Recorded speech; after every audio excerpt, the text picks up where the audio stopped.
Something resembling a boxing glove covered the saint's hand, featuring long-incised human skulls on its joints. This strange weapon emitted terrifying auras from the 5 skulls. When Long Chen's saber collided with the glove, a vision of countless ghouls wailing for their lives flooded his mind. Given the robustness of Long Chen's spiritual strength, it was clear that this corrupt weapon had accumulated countless resentful spirits to produce such an effect on him. Wearing the strange glove, the saint unleashed a furious tempest of attacks, and in response, Long Chen repeatedly swung his blood-colored saber. However, the saint managed to drive him backward. Long Chen knew that the saint was trying to force him away from the medicinal field. In this location, the saint exercised restraint to avoid damaging the precious plants. However, Long Chen had the same objective in mind. He already considered this medicinal field his own, and if he could just delay the saint, the earth cauldron could proceed to gather the medicinal plants. Long Chen continued to retreat, caving in under the sharpness of the saint's attacks and his explosive pressure. At a certain distance, a barrier that covered the medicinal field suddenly appeared. At this time, the saint roared, "Damn thief! Hand over your life!" Having forced Long Chen out of the barrier, the saint no longer held back. When his manifestation materialized, a sinister air swirled around him, causing him to look like he was possessed by a devil. When he unleashed his fist this time, its force was 100 times greater than before. 7-star battle armor. Long Chen let out a roar, causing his divine ring to quiver. At the same time, 7 stars illuminated the world, gradually turning the stars in the sky more distinct. In just a moment, the world beneath transformed into an expanse covered in a starry sky. Boom! Long Chen's saber cleaved into the saint's glove, unleashing an immense power that reverberated through the world. It was a clash of sheer force. What? The saint was sent reeling back, his expression marked by disbelief, and his arm rendered numb from the impact. "Just who are you?" roared the saint. "I'm your daddy," responded Long Chen. He then raised his saber toward the sky. Stars swirled in the manifestation behind Long Chen. His arm looked as if it were made of stars, and starlight slowly flowed into his saber. The stars in the sky started to flicker rapidly as starlight descended, converging onto the saber. Long Chen's saber seemed to serve as a link between his manifestation and the astral energy above the 9 heavens, constantly accumulating more power. The saint's expression underwent a complete transformation, shifting from astonishment to sheer disbelief. Although Long Chen's saber was still gathering power, its aura already conveyed the scent of death. Heavenly corrupt grand formation. Corrupt blood heavenly ignition. The saint suddenly spat blood onto his glove, causing the 5 skulls to shriek mournfully. It resembled the sound of millions of resentful spirits being unleashed. 5 rays of evil light coalesced from his glove, causing the very fabric of heaven and earth to tremble. The saint was using his own essence blood to unleash the full power of his saint weapon. Long Chen's expression was solemn. At this moment, he sensed another aspect of the 9-star hegemon body art. It was a mysterious feeling that he couldn't completely grasp, and for some reason, he kept feeling like he was lacking a certain power. Is this saber not strong enough? Is it because it can't contain more power? Just then, the saint's attack came, so Long Chen had no time to ponder anymore.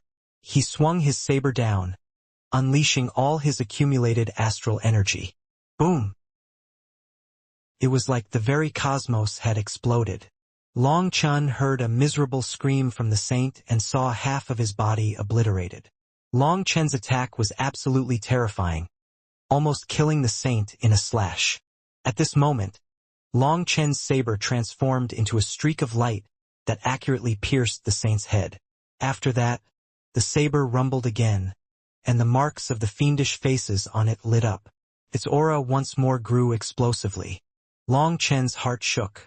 This weapon might only be half complete, but it already had a sinister power to devour souls. When it devoured the souls of those eternal experts, its aura was activated, but it didn't undergo too much of a change. However, Absorbing the saint's soul actually caused one of the fiend faces on it to light up. These fiend faces were intricately inscribed all over the saber. Some were near the edge of the blade, and the sawtoothed edge resembled their teeth. Long Chen looked at it more closely. There were 999 faces on it, and killing one saint caused one to light up. Did that mean that he needed to kill 999 saints to light them all up? This is a divine weapon of the Azura race, so the method for controlling it definitely lies in their hands, murmured Long Chen. However, the Azura race definitely wouldn't divulge these secrets to outsiders. In any case, this weapon was capable of unleashing Long Chen's astral energy without exploding, and that already satisfied him. With this weapon, he could fully unleash his power. Without it, defeating a saint would be much more difficult, and killing them would be next to impossible. After all, a saint was not a devil beast. If they couldn't win, they'd run. At this time, a bronze cauldron pierced through the barrier and appeared in front of Long Chen. "I'm done. Let's go!" exclaimed the earth cauldron. Hearing this, Long Chen was delighted with its speed. He had even been thinking about how to draw everyone's attention onto him instead of the medicinal field. Just then, the land trembled, and multiple terrifying auras rose. "They have saints in seclusion." Long Chen immediately spread his Kunping wings and shot away. "Where do you think you're going?" 6 terrifying auras came over as they attacked Long Chen at the same time. However, Long Chen had made the first move, so even these saints couldn't catch him for a while. When he reached the formation disk he had set up, he instantly activated it. Boom! Their 6 attacks shattered the mountain, but Long Chen had disappeared. When those saints returned to the medicinal field, they found that all the precious plants had vanished and not even a single one remained. Immediately, all of them coughed up blood from rage. Reporting. The sect sent word that the invader Long Chen has just launched an attack on the Saint Item Palace. The sect master implores you to be careful. A messenger brought a missive from the sect. However, he noticed everyone's grim expressions halfway through his report, and his heart sank.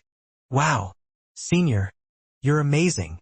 Not only did you raid the kitchen, but you also managed to snatch their pots and even the stove," exclaimed Long Chen. Long Chen's eyes widened as he beheld a vast new medicinal field stretching tens of thousands of miles. To his amazement, the earth cauldron had claimed the entire medicinal field. "Every grain counts. Nothing should go to waste," remarked the earth cauldron lightly. Despite its composed tone, Long Chen could hear a trace of pride in its words. The earth cauldron had stripped away an entire layer of the medicinal field, uprooting all the plants. This audacious act left the 6 saints fuming with rage, even to the point of coughing up blood. Originally, due to time constraints, Long Chen had only been planning on taking the saint-level plants. However, the earth cauldron spared nothing, leaving not a single trace of the heavenly corrupt sect's vegetation. Overwhelmed by the earth cauldron's prowess, Long Chen felt an impulse to bow in reverence. In response, the earth cauldron said, "Gathering these plants depleted quite a bit of my energy. When you have time, we should refine more pills so that I can recover." Long Chen knew that the earth cauldron helped him because it also needed to recover. The only shortcut to its recovery was to refine pills. This was why it had taken the initiative to help him gather these medicinal ingredients. It seemed that they were also very important to it. The earth cauldron said, "This time, the harvest wasn't bad. There were over 30 saint medicinal ingredients, with several of them being top grade. Now I can refine a dozen kinds of saint pills with them, and they'll be greatly beneficial to both of us. Refining the pills won't be difficult, but I have to leave the heavenly corrupt sect's territory first. The disturbance caused by these pills will undoubtedly attract them, especially their terrifying sect master." "Senior, do you know what realm he's in?" asked Long Chen. "He's in the same realm as you." "What? He's a world king? I don't believe it!" exclaimed Long Chen. "Not that realm. Another realm. Don't you have another title?" replied the earth cauldron. "A title? Sage King." Long Chen was befuddled. "Yes, he is in the highest of the 3 realms of eternity, the Sage King realm. Sage King is a realm? I thought it was just a title for a genius, said Long Chun in disbelief. It is a title but also a realm. Those who obtain the title of Sage King will definitely be able to reach the Sage King realm. To put it frankly, it is just an early access ticket to the Sage King realm. In truth, this title has saved your life once.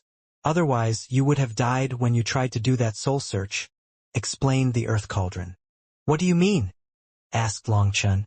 When you did your soul search, you triggered a Sage King seal, which was supposed to transform into a curse to kill the person doing the soul search. However, this Sage King curse is only effective against people with a lower realm. Since you are also a Sage King, the curse did not manifest, answered the Earth Cauldron. Hearing its explanation, Long Chun was taken aback. It seemed that the karmic luck of his title had inadvertently saved his life again. Recall that moment. When that corrupt expert died, you immediately sensed danger and fled. Theoretically, under the suppression of the sect master's Sage King realm, escaping in time should have been impossible. Typically, one wouldn't have a chance to react before succumbing to the attack. Yet, you managed to evade it. That was also due to your status as Sage King. Therefore, you shouldn't complain. The title of Sage King is actually very important to you. Some matters can't be judged simply by looking at the surface. Often, unseen factors silently shape the course of your destiny, explained the Earth Cauldron. Despite Long Chun having the title of Sage King, the heavenly Daos continued to target him. This constant struggle frustrated Long Chun, leading him to complain several times about how the title of Sage King was a joke. However, with the Earth Cauldron's insightful explanation, Long Chun realized he might have been too hasty in his judgment. After hastily thanking the Earth Cauldron, Long Chun felt like most of his resentment had vanished. Next, Long Chun set his gaze onto one of the heavenly corrupt sect's mining operations, a spirit stone mine. The primal chaos spirit stones found in the ninth world differed significantly from those in the outside world, mainly due to the thousands of times denser primal chaos chi in this realm. Thus, the spirit stones here weren't categorized into low grade, middle grade, and top grade. Instead, all of them were top grade. If the natives found any low grade or middle grade spirit stone deposits, they wouldn't start the excavation. They would wait until they matured into top grade spirit stones before excavating them. Furthermore, amongst these primal chaos spirit stones, there were unique specimens that harbored distinct elemental attributes. For example, some of them contained metal, wood, water, fire, earth, wind, lightning, light, dark, and various other elements. These particular spirit stones were unprecedented in both the Darklight Heaven and the Nirvana Overflow Heaven. Their existence had never been witnessed or even heard of before. When Long Chun discovered these special spirit stones, he found himself irresistibly drawn to them, as if he had stumbled upon a treasure trove. Long Chun felt like he had been a frog at the bottom of a well now the entire time. There were many good things here. As a result, Long Chun stealthily slipped toward their spirit stone mine. However, this time, the heavenly corrupt sect had learned their lesson and were on high guard. With dozens of saints patrolling the surroundings, Long Chun had no opportunity to sneak in like before. Long Chun wasn't afraid of these saints as he had the new saber. Even if he couldn't beat them, he felt like he could always run away. Long Chun was just worried that he would encounter their sect master, knowing it was his luck that allowed him to escape last time. However, if the spirit stone mine had a trap set up inside of it, well, the sect master was no fool. He would definitely not allow Long Chun to escape again. Long Chun examined their operation for a full day and then intentionally made an opening for them to notice him. He immediately fled, but just before leaving, he sensed an aura that shook his heart. As expected, there was a trap. As soon as he tested it, they exposed themselves. Although the sect master did not appear, Long Chun already sensed him. TCH, they want to play hide and seek with me? I'll play you to death. Thus, Long Chun started to run around the heavenly corrupt sect's territory randomly, causing trouble everywhere. He didn't go to places with high security and just specifically targeted places without much importance. There was no way to be on guard against bandits forever. There was only a forever bandit. The heavenly corrupt sect had many businesses, so there were too many places for them to defend. Long Chun was like a ghost flitting around the place. The heavenly corrupt sect was unable to tolerate things any longer, but they also couldn't do much. Several days later, Long Chun sensed something wrong. The heavenly corrupt sect had started shifting their manpower and directly threw away some veins of ore. Even the guards were pulled away. Long Chen's guard went up as he noticed their experts gathering. Just as he thought that they were about to move against him in full force, he realized that they were all going in the same direction. Long Chun tailed them and quickly saw a shocking scene. The heavenly corrupt sect's millions and millions of experts were gathering, and their weakest experts were those in the World King realm. Damn! What are they doing? Long Chun was startled by this disturbance. He wanted to grab one of them and do a soul search, but he was afraid of being noticed. It seems they're about to go to war. Is that why they can't deal with me? Although Long Chun didn't know what the heavenly corrupt sect was doing, for them to gather so many experts, they were very likely going to war. That was the only reason why they wouldn't spend more time searching for him. Based on the information Long Chun had gained, he discerned the path he had taken led to the heavenly corrupt sect's administrative section. According to reason, this was Long Chen's best chance to either escape or sneak attack the heavenly corrupt sect. However, Long Chun didn't do so and chose to follow this army. Long Chun had countless medicinal pills on him, and some were for concealing his aura.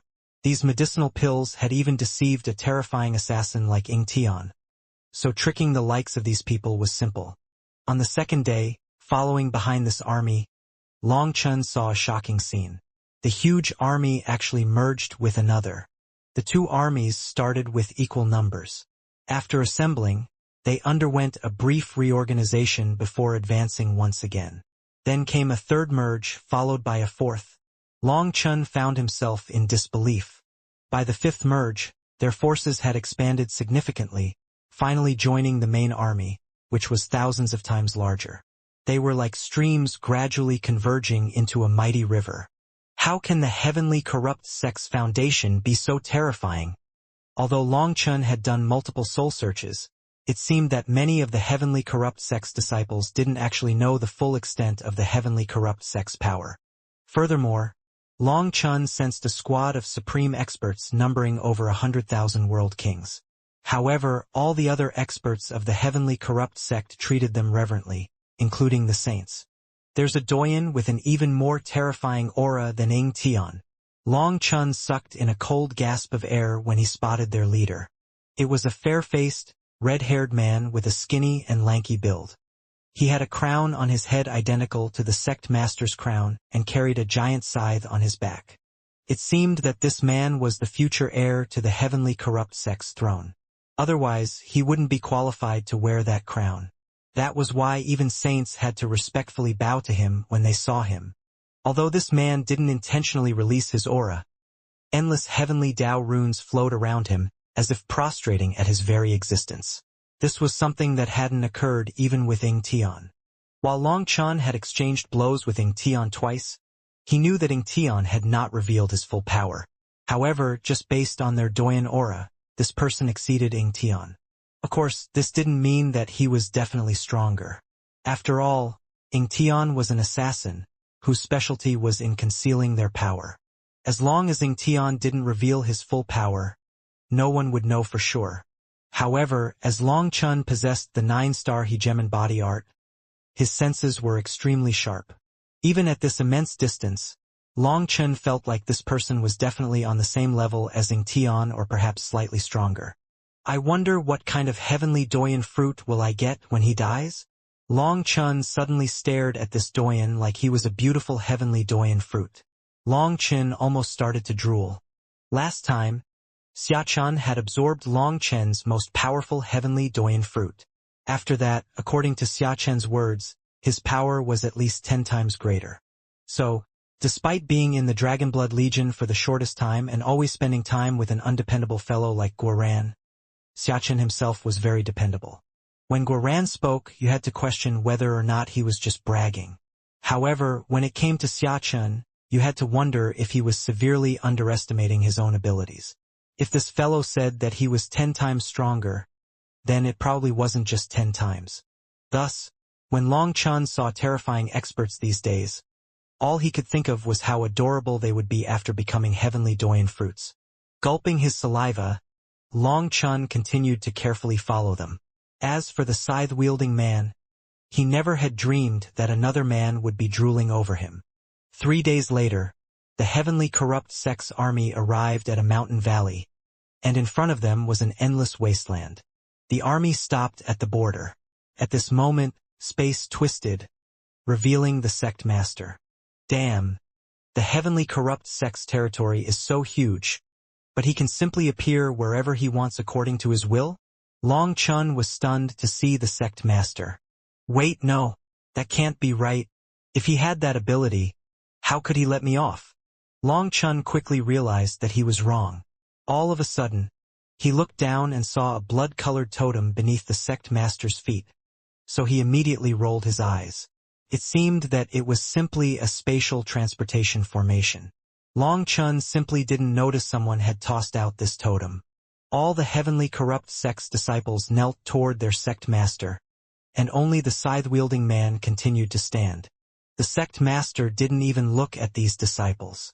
Instead, he went to the scythe-wielding man and offered a bow. Seeing this scene, Long Chun was left agape in astonishment. However, when Long Chun looked at the disciples' expressions, it seemed that this was a normal occurrence. With a solemn expression, the sect master started speaking to the scythe-wielding man. Unfortunately, the distance was too far for Long Chun to hear anything. After talking for a while, the scythe-wielding man shook his head, as if not approving of the sect master's words. The sect master helplessly continued to advise him. Long Chun somehow sensed that the sect master was talking about him. However, that young man was just sneering and waved his hand. After that, the enormous scythe appeared in his hand, and he pointed it forward. Seeing this, the sect master could only sigh helplessly. He shouted, "All sons of our God have their destiny. Unleash your power to slaughter the mixed beast race.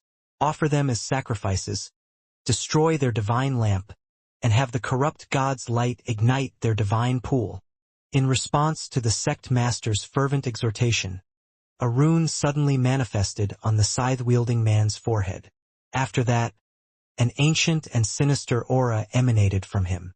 As the scythe-wielding man chanted strange syllables, his intonations seemed to blend between a prayer and an ancestral sacrifice. The eerie combination sent shivers down Long Chun's spine. Observing the heavenly corrupt sect experts, Long Chun noticed a bizarre transformation taking place. Their eyes turned a vivid scarlet, resembling a descent into a state of madness. Kill!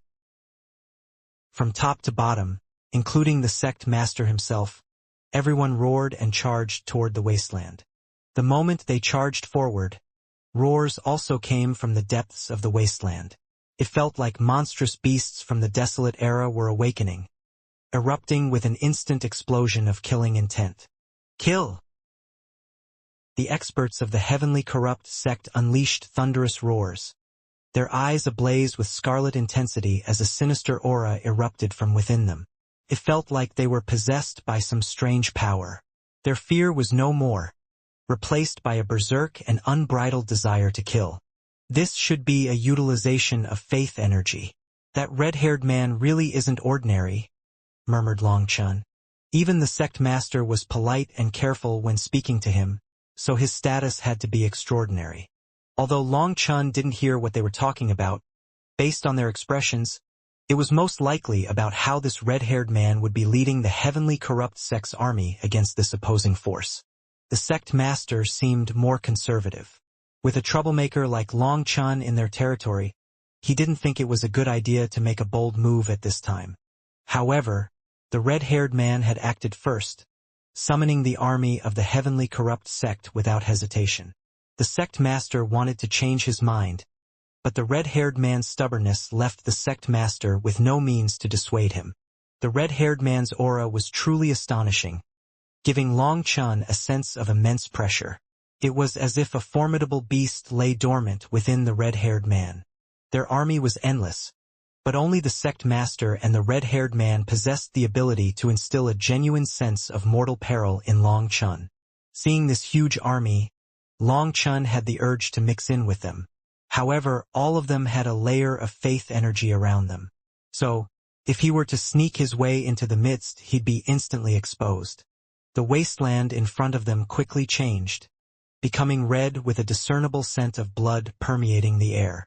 It seemed that they had been fighting each other for a long time, turning this area into their repeated battleground where resentment had accumulated. Long Chun followed from the rear, suppressing his aura. He only came to watch, and it would be over for him if he was exposed. In truth, Long Chun felt very conflicted at the moment.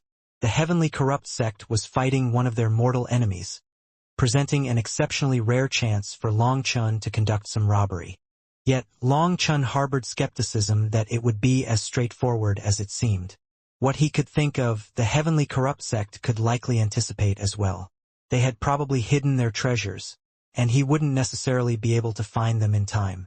Even if he found them, there would be layers of mechanisms protecting them.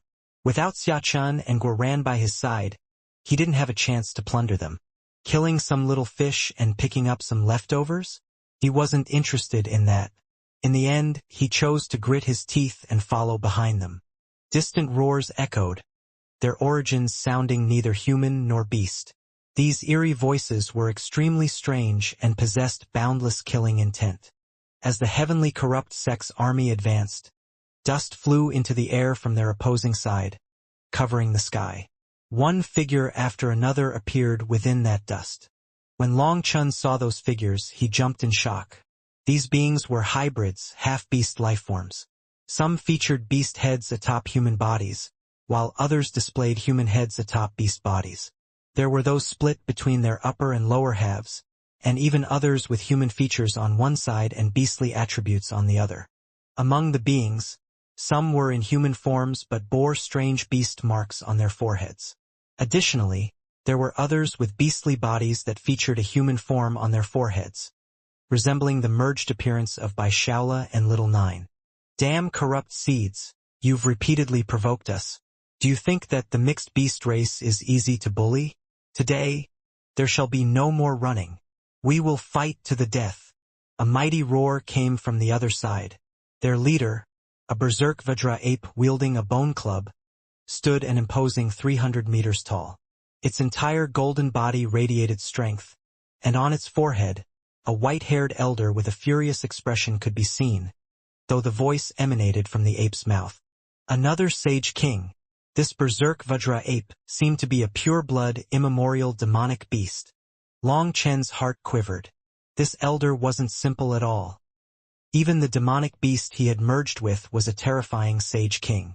Those who don't believe in the corrupt god are fated to be executed. You'll be able to sleep soundly soon.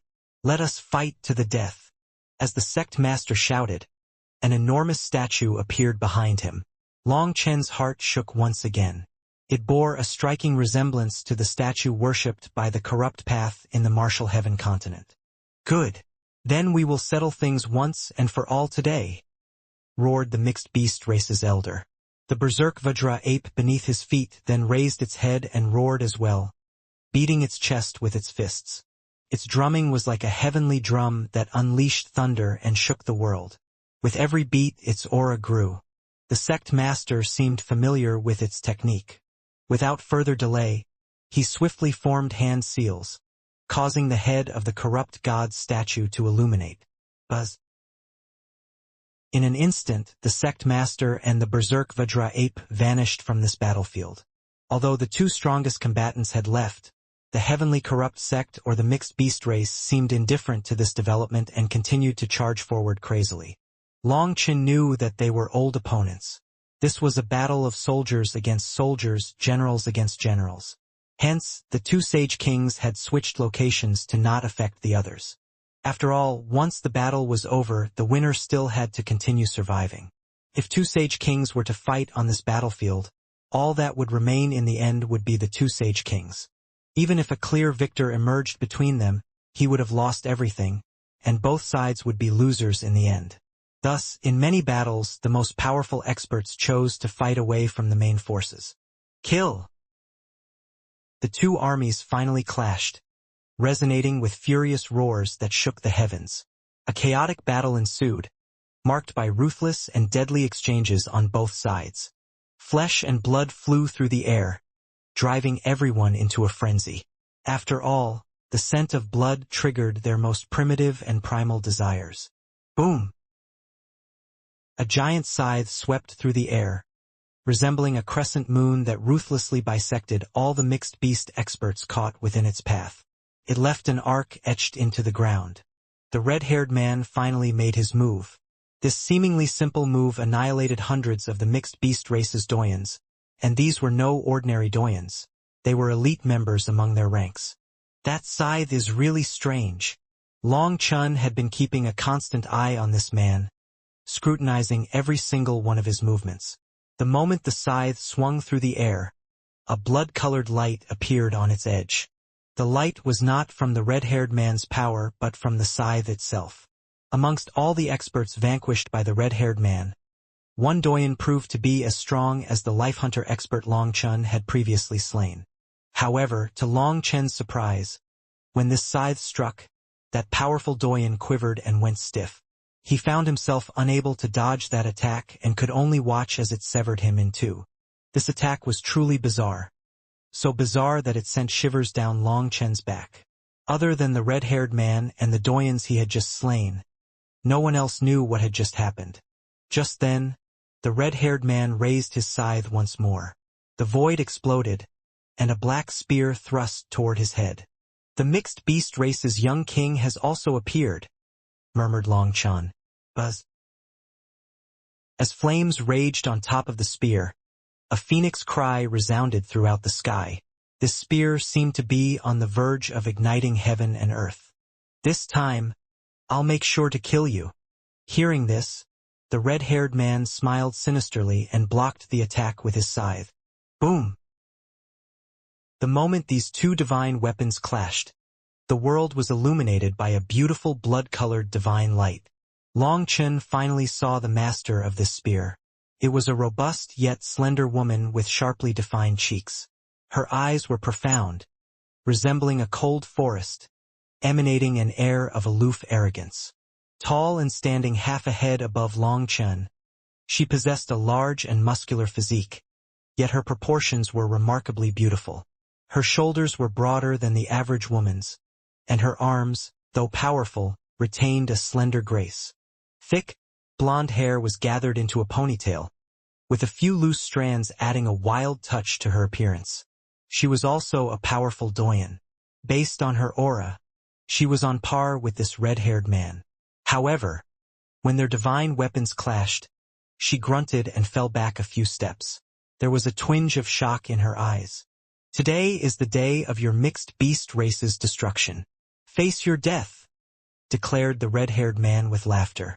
That blood-colored divine light once more appeared on his scythe's edge, and he swung it toward her, leaving her with no room to breathe.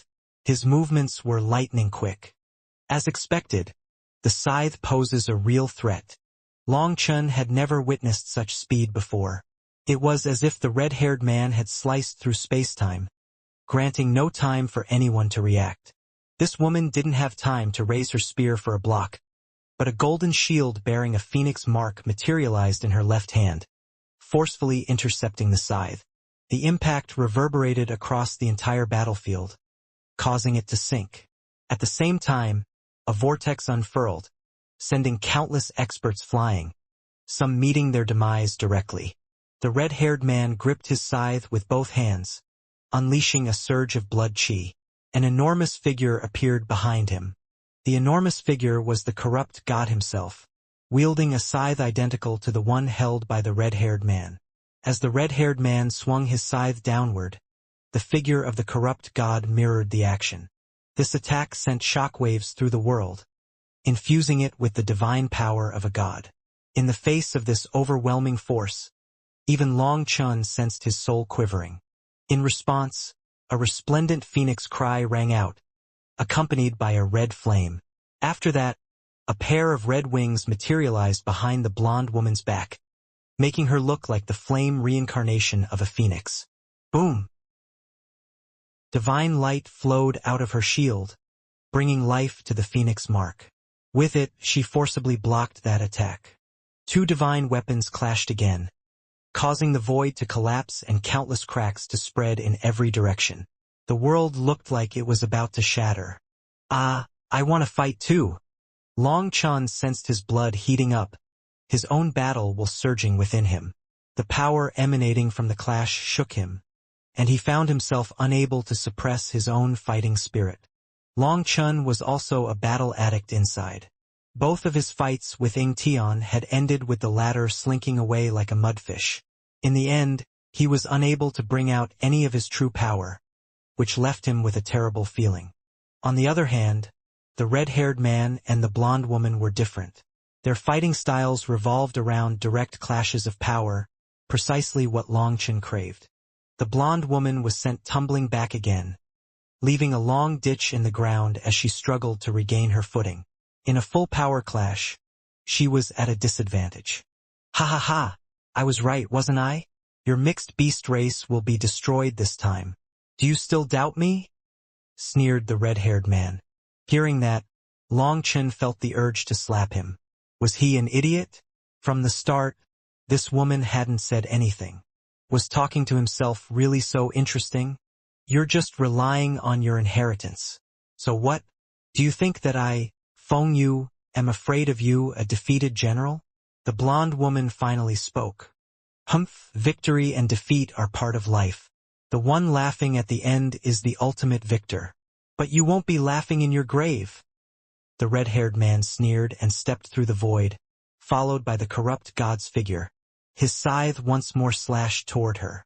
She raised her shield once more and blocked. However, every single one of the red-haired man's attacks contained the corrupt god's power, so it forced her back repeatedly.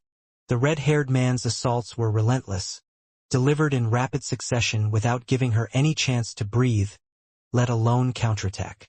His intent was clear: to defeat her through the simplest and most brutal means. Each of his strikes ruptured the void, unleashing surging waves of chi.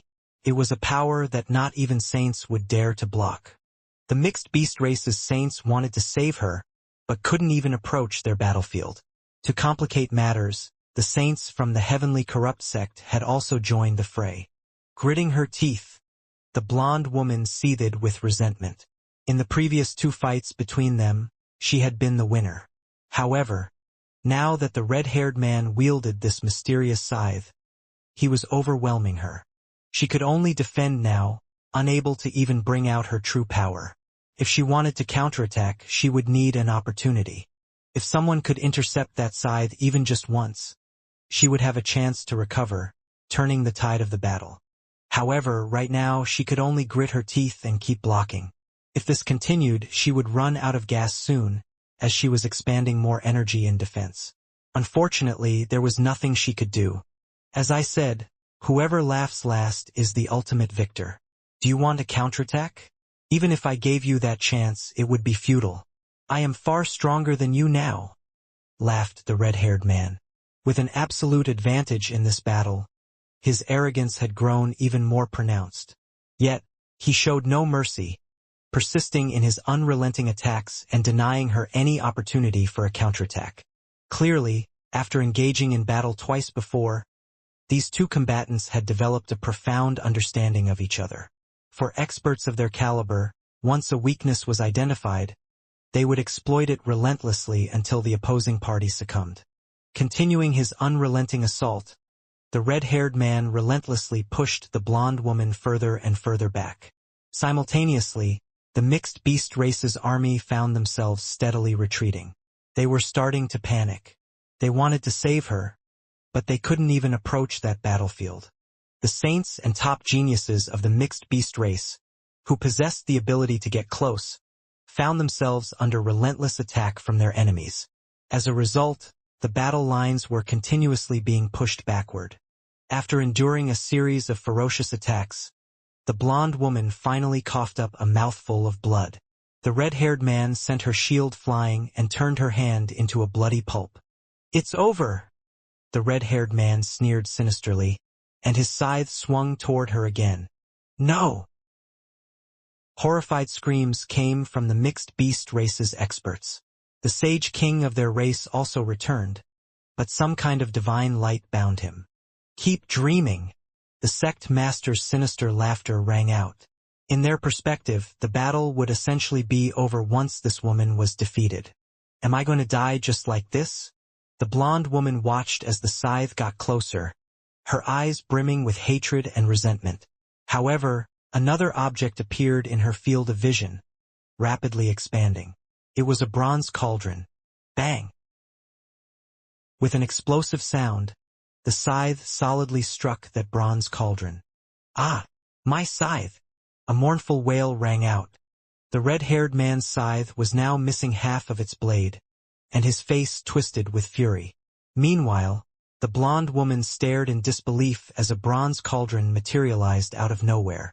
She felt like she was dreaming. "Are you not going to keep messing around?" Just as everyone was stunned, they saw a black-robed man standing beside the cauldron. He was wearing a smile that needed a spanking. This person was Long Chun. At the critical moment, he didn't do anything except place the earth cauldron there, letting the scythe strike it. As a result, the earth cauldron really didn't disappoint him. The only unexpected thing was that the scythe only broke a bit and didn't instantly turn to dust. As expected, this scythe was definitely extraordinary. "Die!" the red-haired man roared. His left hand stretched toward Long Chun like a bolt of lightning, and his sharp nails tore through the void.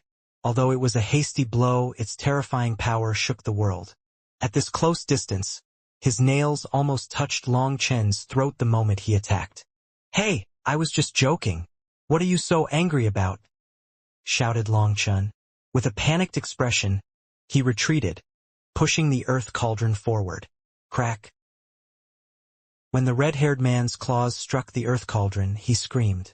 His fingernails cracked, and blood sprayed out of his fingertips. "Hey! Give me some face. Let's stop fighting. How about we trade away our weapons for gifts of jade and silk?" Long Chun smiled brightly at the red-haired man from behind the earth cauldron. His expression was intentionally infuriating, lacking any semblance of someone trying to mediate a quarrel. Seeing it, the red-haired man lost his composure and swung his scythe toward Long Chun. Despite having only half of its blade remaining, the pressure it exuded was still shocking. "Divine Son, he's the one we're hunting," shouted a saint from the heavenly corrupt sect. "So it's you. Then you can die," the red-haired man roared. Following that, he swayed, transforming into countless afterimages. The scythe seemed to attack Long Chun from every direction. Long Chun held the earth cauldron, dodging left and right, refusing to face him head-on. He let out a panicked shout. Hey, I came to mediate things. The heavens are kind and don't like to see violence, especially against such a delightful spirit like this young lady. How can you bear to harm her?" The red-haired man was so enraged that his hair was standing on end, looking like an angry lion. However, having learned his lesson, he didn't dare to use his weapon to strike the bronze cauldron. Long Chun showed openings all around him, looking to be in a state of panic, as if the attack would strike and end him at any moment. However, the red-haired man didn't dare to strike the cauldron again, so Long Chun managed to evade all his attacks. Long Chun seemed surrounded by danger, relying entirely on a broken-down cauldron to survive. Just as Long Chun was in crisis, a golden spear tore through the air, exuding a blazing heat. It accurately shot right past Long Chun's cheek and thrust toward the red-haired man. The blonde woman had finally gained a chance to recover.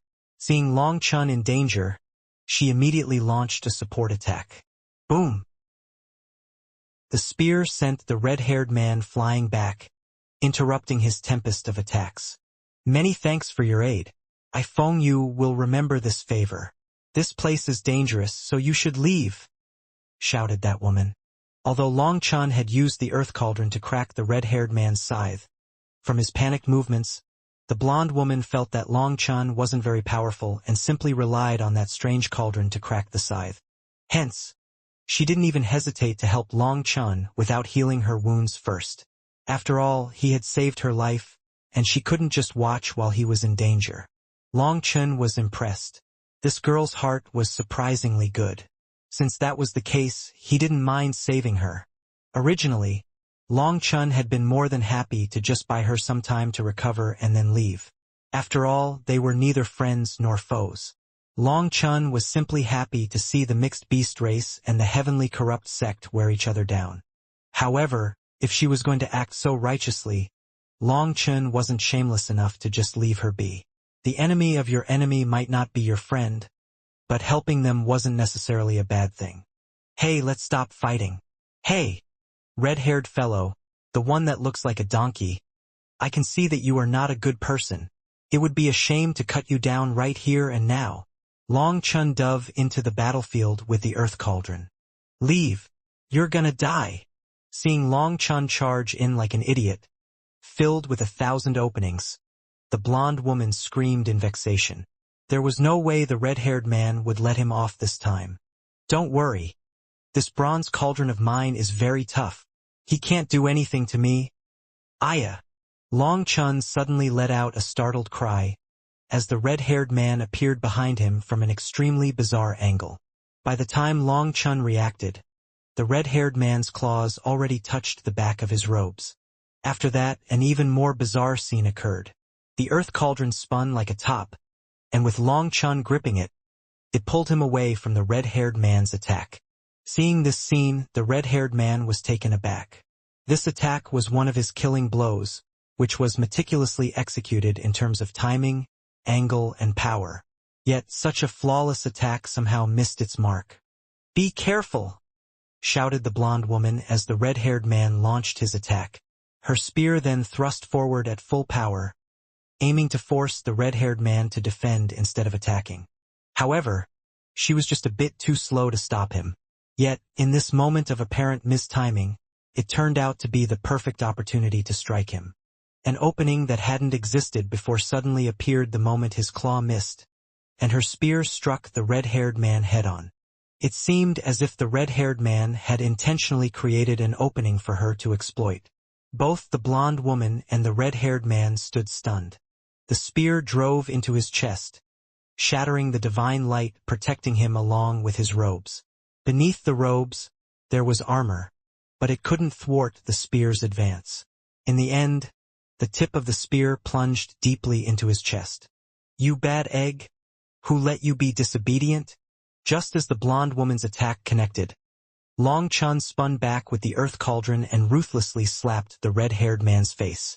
The blonde woman was stunned, not expecting her attack to strike the red-haired man so perfectly. After all, despite their numerous battles, this was her first time dealing such a serious wound to the red-haired man. The fact that this seemingly random attack had inflicted such a devastating blow left her befuddled. But the red-haired man was even more dumbfounded than her. When Long Chun's hand slapped his face, its immense power broke his bones, causing half of his face to cave in. Blood sprayed out of his mouth as he was sent flying. When he landed on the ground, everyone could see a giant hole in his chest and his half-crushed face. A scene that stunned the heavenly corrupt sect and the mixed beast race's experts. How many times have I told you that violence isn't good? Listen to my advice and you'll live a long life. I asked you to give me face, but you treat me like the sole of a shoe. Long Chun scolded him with profound disappointment. Although Long Chun's accurate calculations managed to con the red-haired man, he was also stunned. To his surprise, the blonde woman's attack couldn't shake the red-haired man's golden fate lines. In other words, although she was capable of defeating him, no one could kill him at this moment. He had to have some life-saving trump cards up his sleeve. Originally, Long Chun had been confident that he would be able to launch a follow-up attack and end the red-haired man's life. However, the moment the blonde woman's attack landed, Long Chun's thoughts changed. If they couldn't slay the red-haired man now, he shouldn't expose his cards. Doing so would only make the next attempt even more challenging. Thus, he had changed his slash into a slap. While a face slap lacked killing power, it inflicted a more profound pain than the blow to the chest. After all, mental damage was the most unbearable thing, particularly for someone extremely arrogant like the red-haired man. They would rather be stabbed 100 times than be slapped in the face. When the slap landed, all the experts on the battlefield were fully stunned, including the blonde woman. She had never imagined that she would see someone slap the powerful red-haired man in the face. Bastard! Die! Corrupt god possession! 9 revolution heavenly soul! As expected, the red-haired man went crazy. After all, he didn't even give face to his sect master, so how could he tolerate a slap in the face? His roar resonated, shaking the heavens, and his face contorted into a sinister expression. At the same time, the corrupt god's figure behind him stirred, as if billions of resentful spirits were bulging within it. In an instant, his aura surged to an unprecedented level. Hey brother, calm down. Don't be so emotional. We can always talk things out. I really am trying to help you. Long Chen immediately cowered back upon seeing the red-haired man go insane, putting on a kind, saint-like appearance. Dodge! Shouted the blonde woman. Seeing Long Chen trying to reason with the red-haired man in his berserk state, the blonde woman cursed inside. Did this person have something wrong with his head? Despite her complaint, she didn't dare to tarry. A pair of wings spread behind her, accompanied by a phoenix cry and the manifestation of an enormous sea of flames. Her spear then resonated with a rumble as it thrust toward the red-haired man. The blonde woman and the red-haired man were old opponents. Seeing the other side going all out, she didn't dare to hold back anymore and clashed with him at full power. Their spear and scythe repeatedly clashed, unleashing terrifying ripples that tore through the very void, revealing fragments of space-time. Aya! The impact sent Long Chen flying and shook him. In the midst of his panicked retreat, he lost his grip on the cauldron in his hand, and coincidentally, it flew out and silently struck the head of a saint from the heavenly corrupt sect.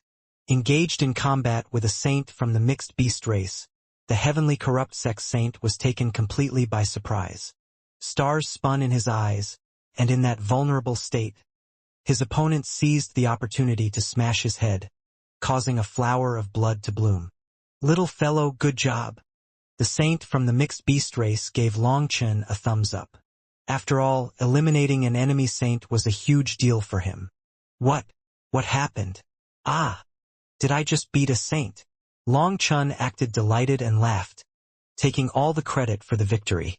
The saint from the mixed beast race didn't mind at all. He wasn't concerned about who received the credit. After all, if it weren't for Long Chen, he wouldn't have had a chance to kill his enemy. After slaying his opponent, the saint immediately went to reinforce his people. When Long Chen wanted to grab the earth cauldron, it vanished, returning to his spiritual space on its own. After that, he heard a furious roar in his mind. How many times have I told you not to use me as a weapon to attack others?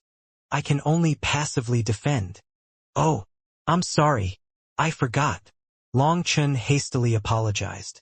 The earth cauldron had repeatedly warned him about this. It couldn't help him kill people. It would have been fine before, but ever since the rust on it fell and its runes appeared, it could no longer see any blood. Long Chen had been only thinking about conning these people, and so he had forgotten about this. Seeing that the earth cauldron was truly enraged, he hastily apologized. The earth cauldron only fell silent after Long Chen apologized, and Long Chen was just hovering in the air foolishly with his cauldron gone. Damn bastard! You ruin things for my heavenly corrupt sect. Just then, countless disciples of the heavenly corrupt sect charged at Long Chen. Hey! Don't mess around. Every one of us has 2 shoulders and 1 head. Why do we kill each other? Long Chen hastily waved his hands. Die! One of those disciples sent a blood-red flying shuttle his way. He was a terrifying doyen whose aura was only the slightest bit weaker than the doyen of the Life Hunter race.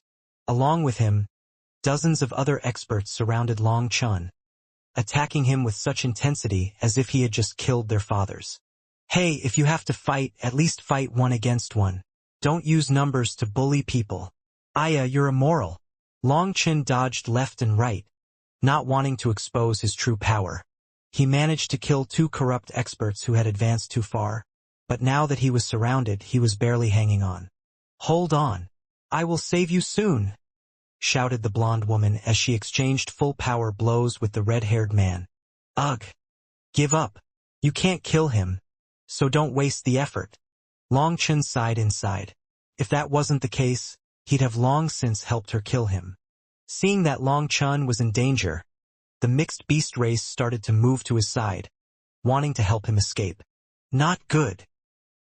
All of a sudden, Long Chen felt a chill and swiftly retrieved a black formation disc in his hand. Just then, a giant hand appeared in the air. Boom! The space around Long Chen was instantly crushed, and all lifeforms caught within it were obliterated. The enormous hand slammed down, crushing all the experts within its range into smithereens, including friends and foes. It was inescapable, unavoidable. Long Chen's figure reappeared, but the black formation disc in his hand had shattered. It was an incomparably precious life-saving treasure made by Xia Chun from saint-level materials, and it could conduct a short-range instant teleportation without being bound by spatial limitations. Due to the special materials required to make this item, Xia Chun had only managed to create a few, with one given to Long Chen. You little trash! You dare to launch a sneak attack! Completely immoral!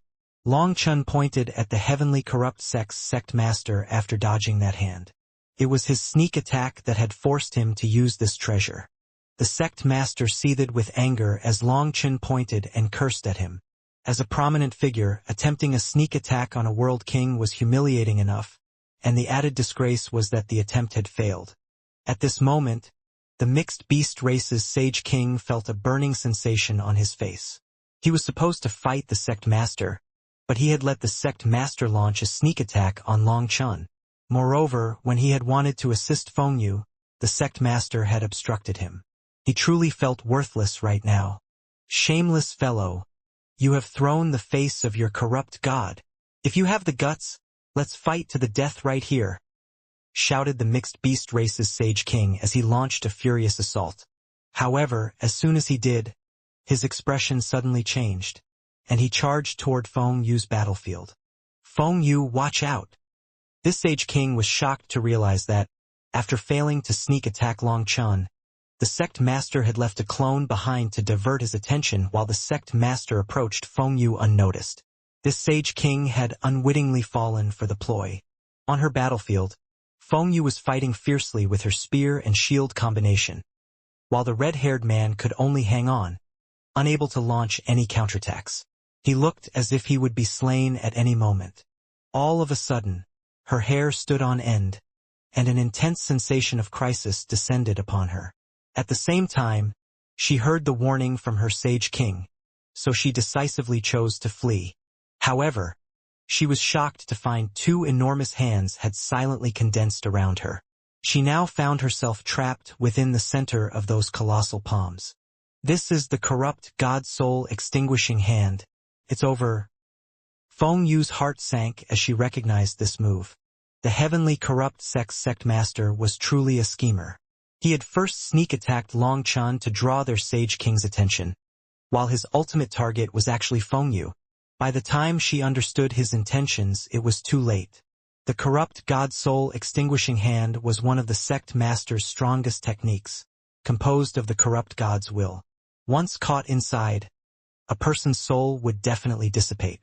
Feng Yu was filled with resentment. How could she not? She was so unlucky to be schemed by a sage king. Worst of all, she had only been one step away from killing the red-haired man. Victory was just one step away, yet she was going to die soon. You shameless old ghost! Just as Feng Yu closed her eyes in anticipation of death, an arrogant voice rang out. For some reason, this voice ignited endless hope within her. She then looked toward the source of the voice and saw a bizarre scene. In a surprising turn, Long Chen had appeared before the red-haired man, stepping on the latter's neck with his hands hooked into the latter's mouth. It seemed like Long Chen intended to tear apart the red-haired man's head. After all, Long Chen had used up his life-saving trump card from Xia Chun to dodge the sect master's sneak attack, which enraged him. Just as he was cursing the sect master, he realized that the sect master's lock on him had vanished. At that moment, he knew that the sect master had set his sights on Feng Yu. However, just knowing was useless. There was no way for him to fight a sage king with his power. Unable to contend with the sect master, Long Chun found another convenient target in the severely wounded red-haired man. When Long Chun turned his attention to the red-haired man, he suddenly realized something, and a confident smile graced his face. He stealthily crept on the red-haired man just as the sect master attacked Feng Yu. Even the mixed beast race's sage king had fallen for the sect master's ploy and couldn't save Feng Yu in time. Filled with shame and hatred, the sage king could only watch as Feng Yu was about to meet her demise. However, just as the sage king thought that the sect master had taken control over the whole battlefield, Long Chun stretched the red-haired man's mouth wide like a washbowl. Seeing this scene, the sect master was shocked and enraged. After all, the red-haired man's status was extremely special, to the extent that even the sect master didn't dare to cause any harm to him. The next moment, the irresistible lock on Feng Yu vanished, and those hands suddenly turned toward Long Chun. "I knew you wouldn't dare to take the risk," Long Chun snickered, showing no fear while facing this attack. From his expression, it seemed that everything was under his control. Long Chun knew that he wouldn't be able to kill the red-haired man with the sect master here. If he couldn't, then humiliating the latter was good as well.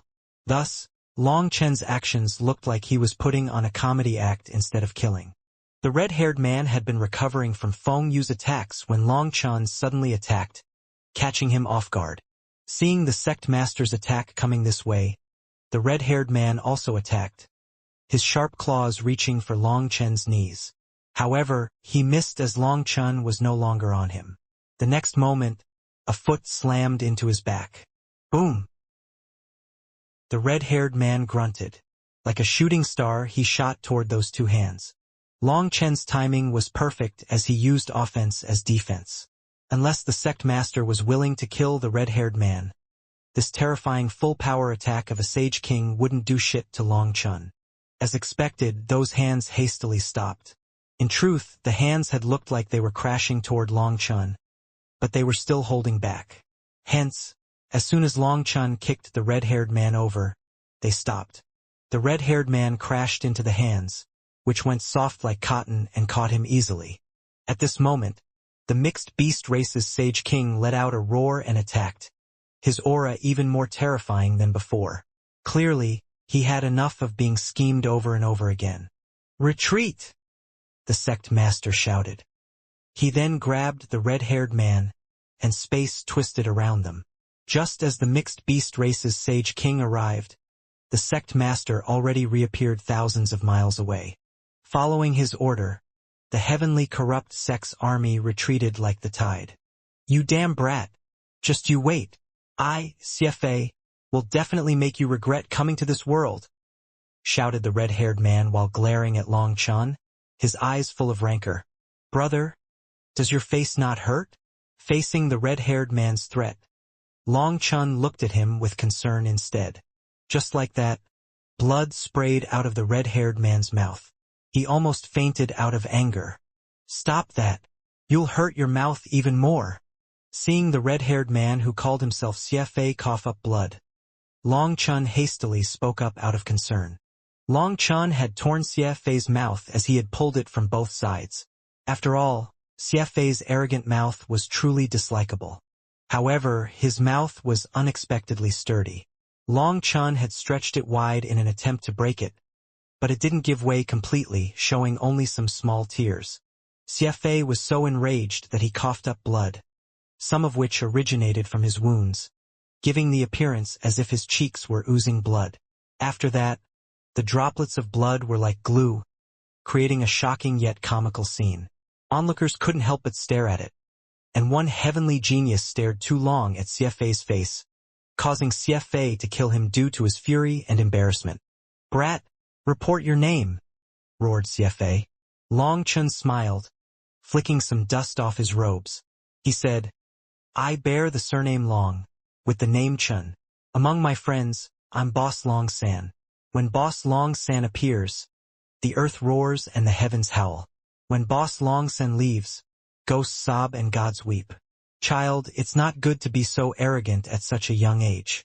Of course, being arrogant isn't wrong, but surpassing Boss Long San in arrogance is impossible because the ceiling for arrogance is precisely Boss Long San. Just take a look at what happened when you tried to cross that ceiling. I'm sure it doesn't feel good being slapped in the face. You! Sci-Fi gritted his teeth so hard that they creaked. His eyes almost popped out of their sockets. Never in his life had he suffered such embarrassment. Right now, his eyes burned with a scarlet intensity, and he was on the brink of insanity.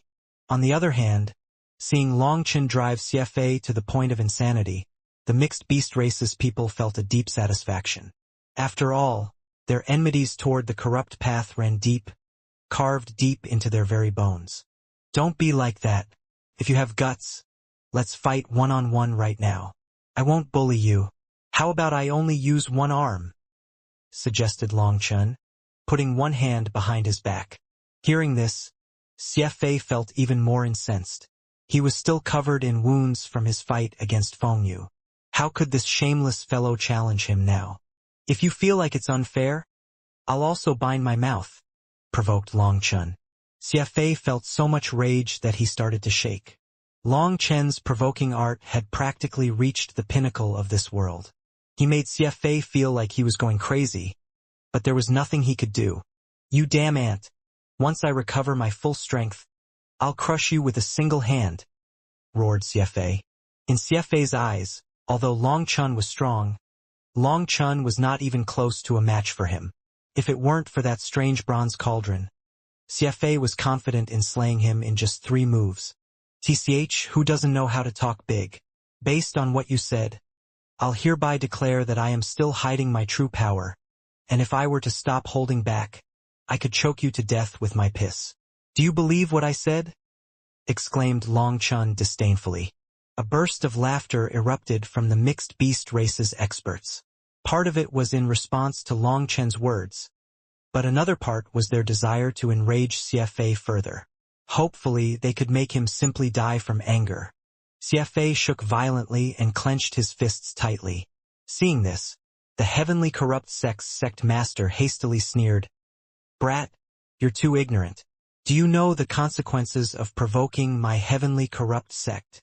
Old fogey, you're too stupid. Do you know what kind of retribution awaits you after enraging Boss Long San?" Longchen returned the sect master's words with his own twist. This time, even Fengyu couldn't help but laugh. She had never seen such an interesting person before. In her mind, despite not being that powerful, Longchen consistently demonstrated an uncanny ability to evade danger at the right moments. Furthermore, his words cut through the air like sharp blades, so she felt incredibly satisfied hearing him curse her mortal enemies. She had never seen anyone like Longchen who would tear someone's mouth and slap them in the face. Let alone seeing such a thing, she had never even heard of it before. Her eyes had been opened to the world today. The sect master's expression darkened. Now, he knew that there was no use talking with this brat. Turning to his Sage King opponent, he coldly remarked, "I didn't expect the prideful mixed beast race to beg an invader for help. Hee. How interesting." The mixed beast race's Sage King was enraged to hear that, but the corrupt sect master already led his people away, not giving him any chance to respond. Hey, that brother called Sci-Fi. Once you go back, make sure to properly recover and take care of your skin. That way, it will feel a bit better the next time I slap it," shouted Longchen. "You fucking..." The next master of the heavenly corrupt sect was hurling out curses like a vixen on the streets. Having been pushed to the brink by Longchen, he didn't even care about his face anymore. If he didn't curse, he felt like he would explode. At first, the mixed beast race's people were stunned by this, but they directly burst into laughter. To be able to anger the heavenly corrupt sect's peak genius into this state was quite a great feat. The sect master hastily dragged Sci-Fi away, leading the rest of his troops in a hasty retreat. As the dust settled on the battlefield, it revealed a somber scene, with corpses littered across the ground. After a brief pause, the mixed beast race's experts started to go through the battlefield. They gathered their own people's corpses but left the corpses of their enemies untouched. "Little brother, thank you for helping. If it weren't for you, my mixed beast race might have faced complete extinction. The mixed beast race's Sage King expressed his gratitude as he approached Long Chun. Truly many thanks. I would have died at that bastard's hands without you. Thanked Feng Yu as she also came over. At this moment, the rest of the mixed beast race's higher-ups and core elite disciples also came over to express their gratitude toward Long Chun. All of you are too courteous. I come from the outside world, and it just so happens that I was transported to the heavenly corrupt sect's territory. Humph, instead of greeting me nicely, they started hunting me down and shouting that they would torture me. Naturally, I'm not going to let them off so easily. Helping you was also helping myself, replied Long Chun. You're from the outside world? Feng Yu was shocked. Hearing this, the others also shot over some strange looks. What? Don't tell me you're going to attack me for being an outsider. Sensing their sudden mood change, Long Chun looked at them vigilantly. No, our mixed beast race doesn't reject outsiders. After all, the arrival of the outsiders signifies that a great era is about to come, explained the Sage King. Oh, that's good. Hearing that, Long Chun relaxed. It would be exhausting if, after getting help from him, they not only failed to express their gratitude but also wanted to harm him. That's right, just now, the heavenly corrupt sect has clearly lost. Why did you just let them leave instead of pursuing them to the end? Asked Long Chun. The Sage King sighed, as if not knowing how exactly to respond. Feng Yu then said, It's a long story. Why don't you come to our territory for a while to chat? Long Chun nodded. Just like that, he followed Feng Yu and the others away. I didn't expect the heavenly corrupt sect's foundation to be so terrifying. Within a majestic and grand palace, Long Chun couldn't help but suck in a cold gasp of air. There were only a few dozen people inside this hall, and they all treated Long Chun as an important guest. Other than the Sage King, the others were all higher-ups of the mixed beast race. Through their explanation, Long Chun finally learned why they hadn't pursued the heavenly corrupt sect after taking the upper hand. The heavenly corrupt sect was just a portion of the corrupt god's legacy that was scattered throughout the world of the ninth heaven. To make things worse, they had a piece of the corrupt god's bone inside their main altar. It was the original corrupt god's true bone, and it possessed unimaginable power. So, if the mixed beast race's people were to launch an assault on their headquarters, the corrupt sect master could simply use that bone to end the mixed beast race's Sage King in a blow. As a result, the mixed beast race could only adopt a passive defense and had to drive off the heavenly corrupt sect each time they attacked. After all, the corrupt god's legacy extended beyond the heavenly corrupt sect. If the heavenly corrupt sect truly felt threatened, they would ask for aid from the other heirs to the corrupt god's legacy. Thus, even if the mixed beast race were 100 times stronger than they were now, they wouldn't dare to push the heavenly corrupt sect too much. After learning this, Long Chun was taken aback. He hadn't expected the corrupt god's legacy to be so terrifying. That's why, despite having the upper hand, we can't kill Sci-Fi. At the critical moment, the sect master can use the corrupt god's bone through space to save him, as he is the divine son of the corrupt god. Thus, today's battle result is basically the best we can ask for, sighed the Sage King. Long Chun couldn't help but sigh as well. No wonder his intuition had told him that he wouldn't be able to kill Sci-Fi. It seemed that the sect master still had a terrifying trump card up his sleeves. I never expected to encounter another divine son here. At this moment, a strange expression appeared on Long Chun's face. In the mortal world, those so-called divine legacies had produced quite a few divine sons and divine daughters, but Long Chun had essentially slain all of them. What's so amazing about being a divine son? I'll kill him sooner or later, snorted Feng Yu from the side. Clearly, she still didn't want to accept her defeat. If Long Chun hadn't intervened, she would be dead by now. However, for someone as prideful as her, such an outcome was utterly unacceptable. If it weren't for his weapon receiving the blessing of the corrupt god's bone, I wouldn't be afraid of him at all. He's basically cheating. The Sage King shook his head in disappointment. Child, a battle is not a game. You must use any means necessary to kill your opponent, so there's no such thing as cheating, nor are there so many ifs. Unfortunately, my head isn't very agile, and you're not much better off in that regard. How am I supposed to pass down the position of race leader to you like this? The Sage King shook his head and sighed helplessly. After all, the mixed beast race was not a race with a pure bloodline inheritance. They could be likened to an alliance. All these beast art cultivators had bonded as a family, although they had no bloodline relations between them. After all, in order to survive and strive for more resources, they had to band together, pooling their strengths for greater power. This unity shielded them from being devoured individually. Among their ranks were humans who had formed bonds with the demonic beast race through mating, while some of them had close connections with the demonic beast race and could call them for aid if required. Some of them had simply absorbed a strong demonic beast's blood, hoping to produce a monstrous offspring with the talents of both races. The outcome of such unions varied, as different individuals and demonic beasts produced diverse kinds of offspring. While some could revert to their original form after the merger, others were permanently transformed. As a result, the mixed beast race was regarded as mutants by both the human race and the demonic beast race, often being overlooked and ignored. The merger of two bloodlines and souls resulted in the mixed beast race having a relatively lower level of intellect. They tended to be quite naive, and their cognitive abilities were not particularly sharp. Individuals who had merged with demonic beasts possessing low intelligence ended up with absolute garbage IQ. As a consequence, there weren't many smart experts throughout the entire mixed beast race. Despite having hundreds of saints, they had only employed a few dozen of them in this battle because the rest lacked the necessary intelligence. Their brains seemed to be made of muscle rather than actual brains. Like ducks startled by thunder, they proved challenging to command, so the higher-ups didn't include them in the battle. However, one good aspect of the mixed beast was that they were very united.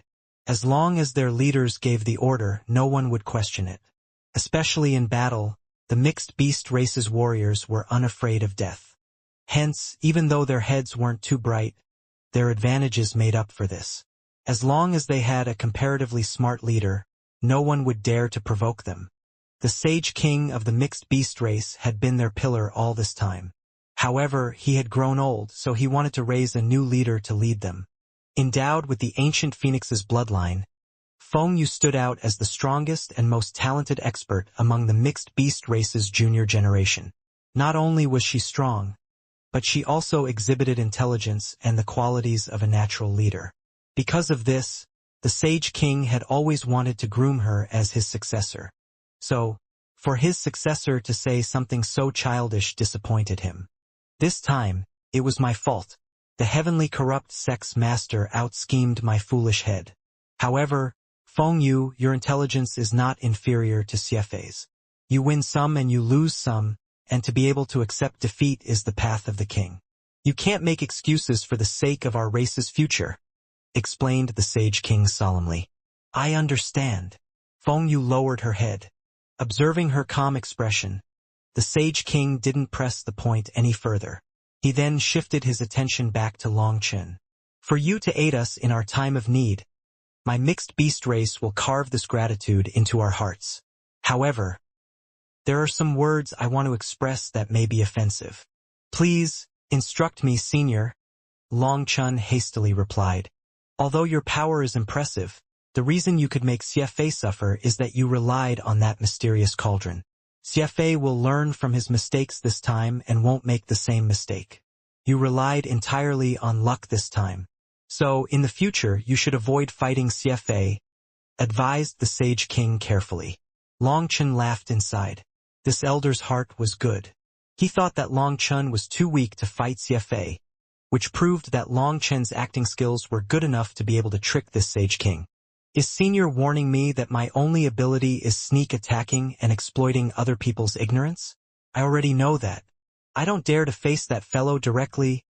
Long Chen chuckled in response. No, you really are powerful. Youngsters shouldn't be unduly humble, the elder said, laughing when he saw that Long Chen wasn't angry. Long Chen, don't worry. You saved me this time, so this big sister will protect you for a lifetime, Feng Yu exclaimed, throwing an arm around Long Chen's shoulder and laughing cheerfully. Hee. Then many thanks. Long Chen laughed. This girl was going to protect him? Interesting. At this moment, a furious roar echoed from the distance, forcing Feng Yu's expression to shift drastically. Everyone then immediately rushed out of the palace. The damn desolate beast race really knows how to pick the right timing. Mixed beast race, hear my orders.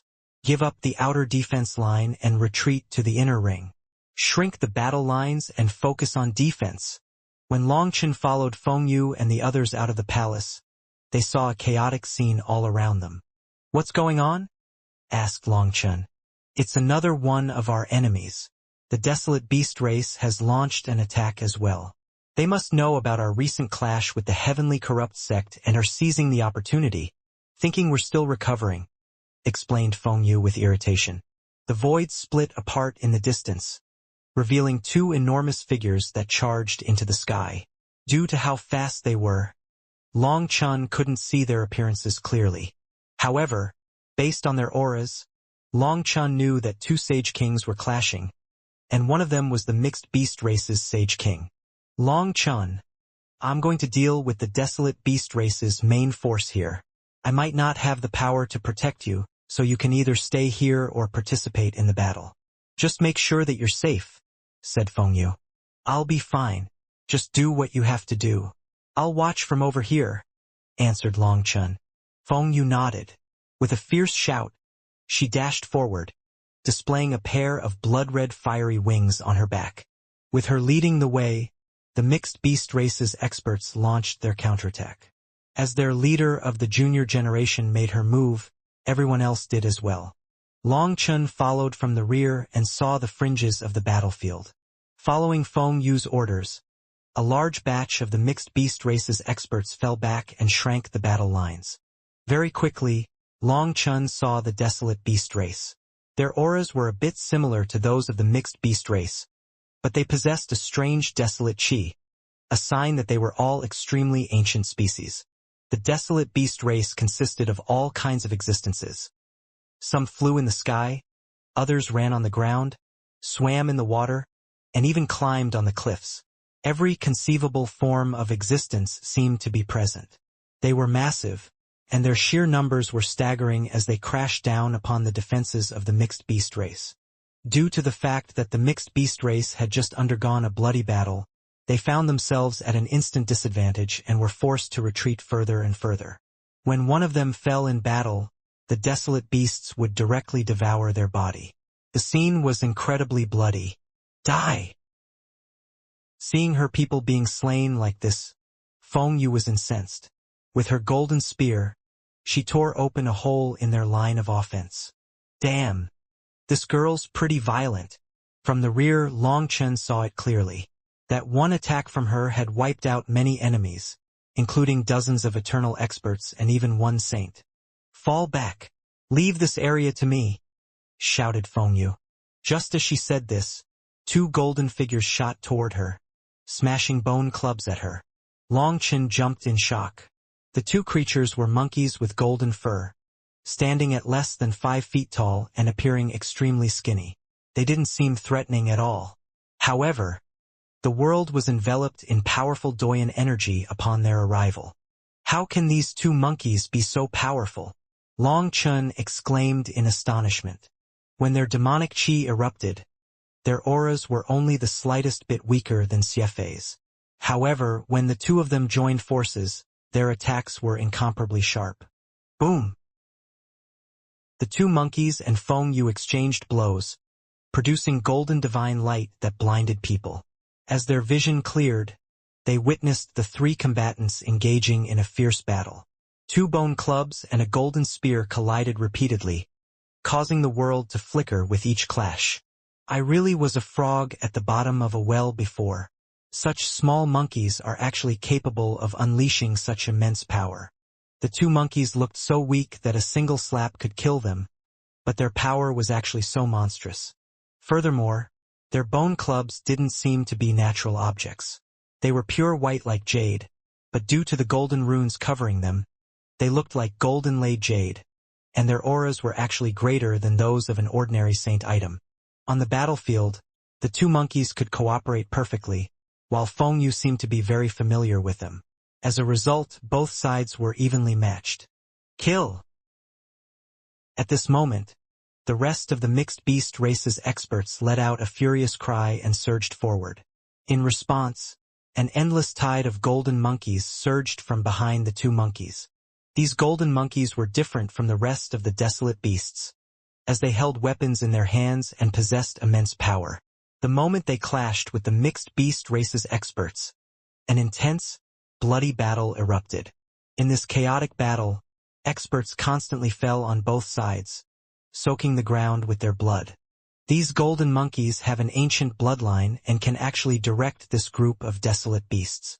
In order to end this battle, they have to deal with those monkeys first. Long Chun quickly realized that the golden monkeys were leading the desolate beasts. Long Chun realized that their origins were somewhat special, but he couldn't place where they came from. Clearly, their origins surpassed the scope of his knowledge. While Long Chun was studying the golden monkeys, a saint-level spotted tiger turned its attention to him. It was an enormous entity. It then opened its mouth and inhaled, sucking Long Chun into its mouth. Just as Long Chun approached, he thrust the blood-colored saber to the top of the tiger's mouth. Initially, Long Chun thought that this attack would pierce straight through its head and destroy its crystal core, killing it. To his surprise, an unknown force somehow stopped his saber from penetrating any deeper after it pierced the tiger's flesh, causing Long Chun to jump in fright. If he failed to kill it now, it would devour him, and then it would really be dangerous. However, an even more stunning development unfolded. His saber quivered, and the spotted tiger let out a crazed roar, desperately struggling to shake off the saber as if its life depended on it. Nevertheless, despite all its efforts, the saber didn't budge. Long Chun was shocked to find the flesh around the saber starting to wither. Following that, the enormous spotted tiger quickly transformed into a desiccated corpse. Only after draining every drop of its blood did the saber leave its lifeless body. Another sinister rune then lit up on the saber's blade, and it let out a heaven-shaking saber cry. Damn! It can actually absorb blood like this as well. Gazing at the blood-stained saber, Long Chun couldn't help but inhale sharply, feeling a chill run down his spine. After the blood-colored saber absorbed the desolate beast's essence blood, it behaved like a starving wild beast that had finally obtained a bite of meat. Its aura intensified, becoming even more bloodthirsty. The saber's reaction after slaying the saint-level desolate beast surpassed its reaction after killing that previous saint. Looking at the desiccated corpse, Long Chun was stunned. This saint weapon of the Azura race was truly terrifying. Just then, a ray of divine light shot over, and a powerful aura shook Long Chun. Another saint-level desolate beast was attacking Long Chun with its full power. If he wanted to block it head-on, he would have to use his full power. However, he didn't want to expose himself yet. The next moment, Long Chun dove into the spotted tiger's mouth again, and that attack struck the spotted tiger's corpse, causing it to flip through the air. But Long Chun was safe. "This corpse really isn't ordinary," exclaimed Long Chun as he came out of its mouth. Since the tiger's corpse could withstand the blow of a saint, it had to be even stronger than an average saint when it was alive.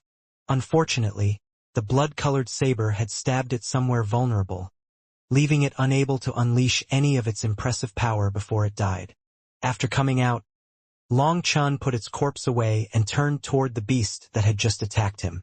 From this simple test, he had a general understanding of this desolate beast's power. He was certain that, even without unleashing his full power, he could fight it. "Brother Long, don't panic. We will assist you." Just then, two of the mixed beast race's junior experts came charging over and immediately attacked the horned eagle that had attacked Long Chun, forcing it back. "Am I panicking?" Long Chun almost laughed. How did they come to that conclusion? However, their immediate assistance when they saw him in danger showed that they already considered him an ally, which moved Long Chun quite a bit. When Long Chun thought about it, he knew it wasn't a simple thing for them to risk their lives to save him. After all, other races often perceived the mixed beast race as mutants, so it must be hard for them to trust others. However, those two experts might have been talking a bit too big for their britches. After a brief advantage, they quickly started to be suppressed by that horned eagle. Suddenly, A golden-colored streak of light shot through the air, and the horned eagle let out a mournful bird cry. One of those two experts had stabbed its eye with his spear, piercing deep into its head. It then quivered a few times and fell from the sky. It died. After killing that saint-level existence, this expert looked at his own hands in disbelief. "Look at its butt!" shouted the other expert while pointing at it.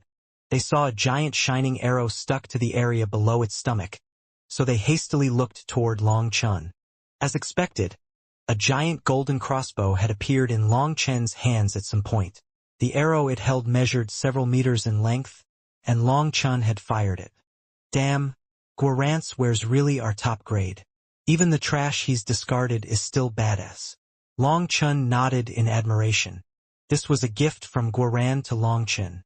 Having obtained many saint-level materials, Guaran had upgraded his own equipment, adding an even more terrifying crossbow for himself. However, unwilling to simply throw away his old crossbow, he gave it to Long Chun. Considering its weight and power, not many people could effectively wield this crossbow. All of those capable of lifting it were specialists in close-range combat, and even if Guaran were to give it to them, they wouldn't be able to use it. Thus, Guaran entrusted the crossbow to Long Chun, knowing that he could use all kinds of weapons. At first, Long Chun didn't really care about it. He just didn't dare to reject the gift, considering that Guaran considered it as a treasure. To Long Chen's surprise, however, the crossbow wielded such a formidable impact once he started using it. The golden exploding arrow instantly detonated after piercing its target. In truth, if it had simply struck it, the arrow would have been unable to pierce its defenses, but Long Chun was quite shameless, and his target was the channel from which the horned eagle expelled waste. There were no defenses to speak of there. Furthermore, the eagle had been focusing on the two of them, and it hadn't expected someone to launch a sneak attack there. As a result, one attack was all it took to blast its ass off. When this exploding arrow detonated, the intense pain rendered the eagle immobile, resulting in it being slain in one move. "Brother Long, did you do this?" asked one of them in surprise and delight. "Shoo!" Long Chin gestured to be quiet. "Keep drawing the attention of the saint-level desolate beasts. Let's work together." "All right." Feeling delighted, the two of them charged out. At the same time, Long Chun climbed onto the back of a half-horse half-man expert of the mixed beast race. "Brother, can we work together? You can be in charge of running and I'll be in charge of shooting," asked Long Chun politely. "Working together is no problem, but first, you have to open your eyes. I'm not your brother. I'm your big sis," replied that half-horse expert. "Oh, sorry." Only then did Long Chun realize that she was a woman. He had misjudged her because of her tall and muscular build, along with her suntanned face. The half-horse, half-woman warrior's hooves produced ripples as she ran through the void. Remarkably fast and capable of swift turns, she exhibited exceptional agility. Others struggled to keep up with her as she rushed to assist wherever trouble arose. Long Chun had chosen her precisely because he had noticed this point. "Steady!" shouted Long Chun suddenly. Hearing this, she immediately lowered her speed and did her best to stabilize herself, giving Long Chun the optimal condition to shoot. Long Chen's golden crossbow then quivered, and another golden arrow shot out, accurately piercing another desolate beast right where it hurt. That desolate beast let out a shriek before being slain by the mixed beast race experts. It appeared that the experts from the mixed beast race or the desolate beast race had never encountered a crossbow before, let alone someone who would attack them so shamelessly. Now, the mixed beast race's side was delighted, while the desolate beast race's side started to panic. They still hadn't noticed Long Chun, a tiny target in this chaotic battlefield. Toward the end, Long Chun adjusted his shooting technique and used shadowless arrows. Although their killing power was not as great, they moved without making a sound during both the shot and flight. This quality made them even more effective at catching people off guard. In less than the time it took for an incense stick to burn, the desolate beast race had lost over 10 saints and hundreds of their top experts, so they started to sense something off. After that, the two golden monkeys suddenly let out a burst of squeaks, commanding countless golden monkeys to charge toward Long Chun. "Have I been noticed?" Long Chun was startled. "Protect Long Chun." When the golden monkeys charged toward Long Chun, Feng Yu shouted her orders. At the same time, countless other desolate beasts also concentrated on Long Chen's side. Even though the desolate beasts weren't very bright, these monkeys managed to notice Long Chun, so they immediately gave the order to eliminate him. Whether it was the desolate beast race or the mixed beast race, they started to gather around Long Chun. The surroundings grew even more chaotic. "TCH, so what if you notice me?" Long Chun curled his lips and launched another arrow. After that, Long Chen's arrow missed and struck the buttocks of a saint, causing it to shout. However, it wasn't fatal. "It's a pity I don't have Guoran's skill. Otherwise, they'd be wailing in anguish while holding their butt." Long Chun sighed to himself. Although Long Chen had played with bows and crossbows before, he had never spent that much time on them. As a result, his shooting technique was rather simple. Moreover, he couldn't lock onto them because they would sense it and be able to dodge it. Long Chen's ability to hit those targets before wasn't solely due to his exceptional archery skills, but rather because the targets were relatively large, and they were caught off guard.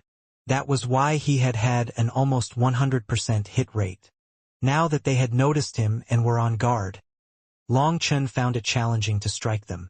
Despite making multiple attempts, he either missed his target or the enemies managed to evade his arrows. "If hidden arrows don't work, we'll do it openly," Long Chen shouted angrily. The crossbow in his hands suddenly shook, becoming hundreds of meters long, resembling a mountain. This was the original form of this crossbow and also its strongest state. At the start of the combat, Guoran would usually use it to pick out and kill the strongest opponents. However, in this state, Guoran couldn't move it because of its immense weight. He had to construct a platform first before he could use it. Fortunately, this weight was not an issue for Long Chun, but he still needed to use two hands to maintain its stability. Boom!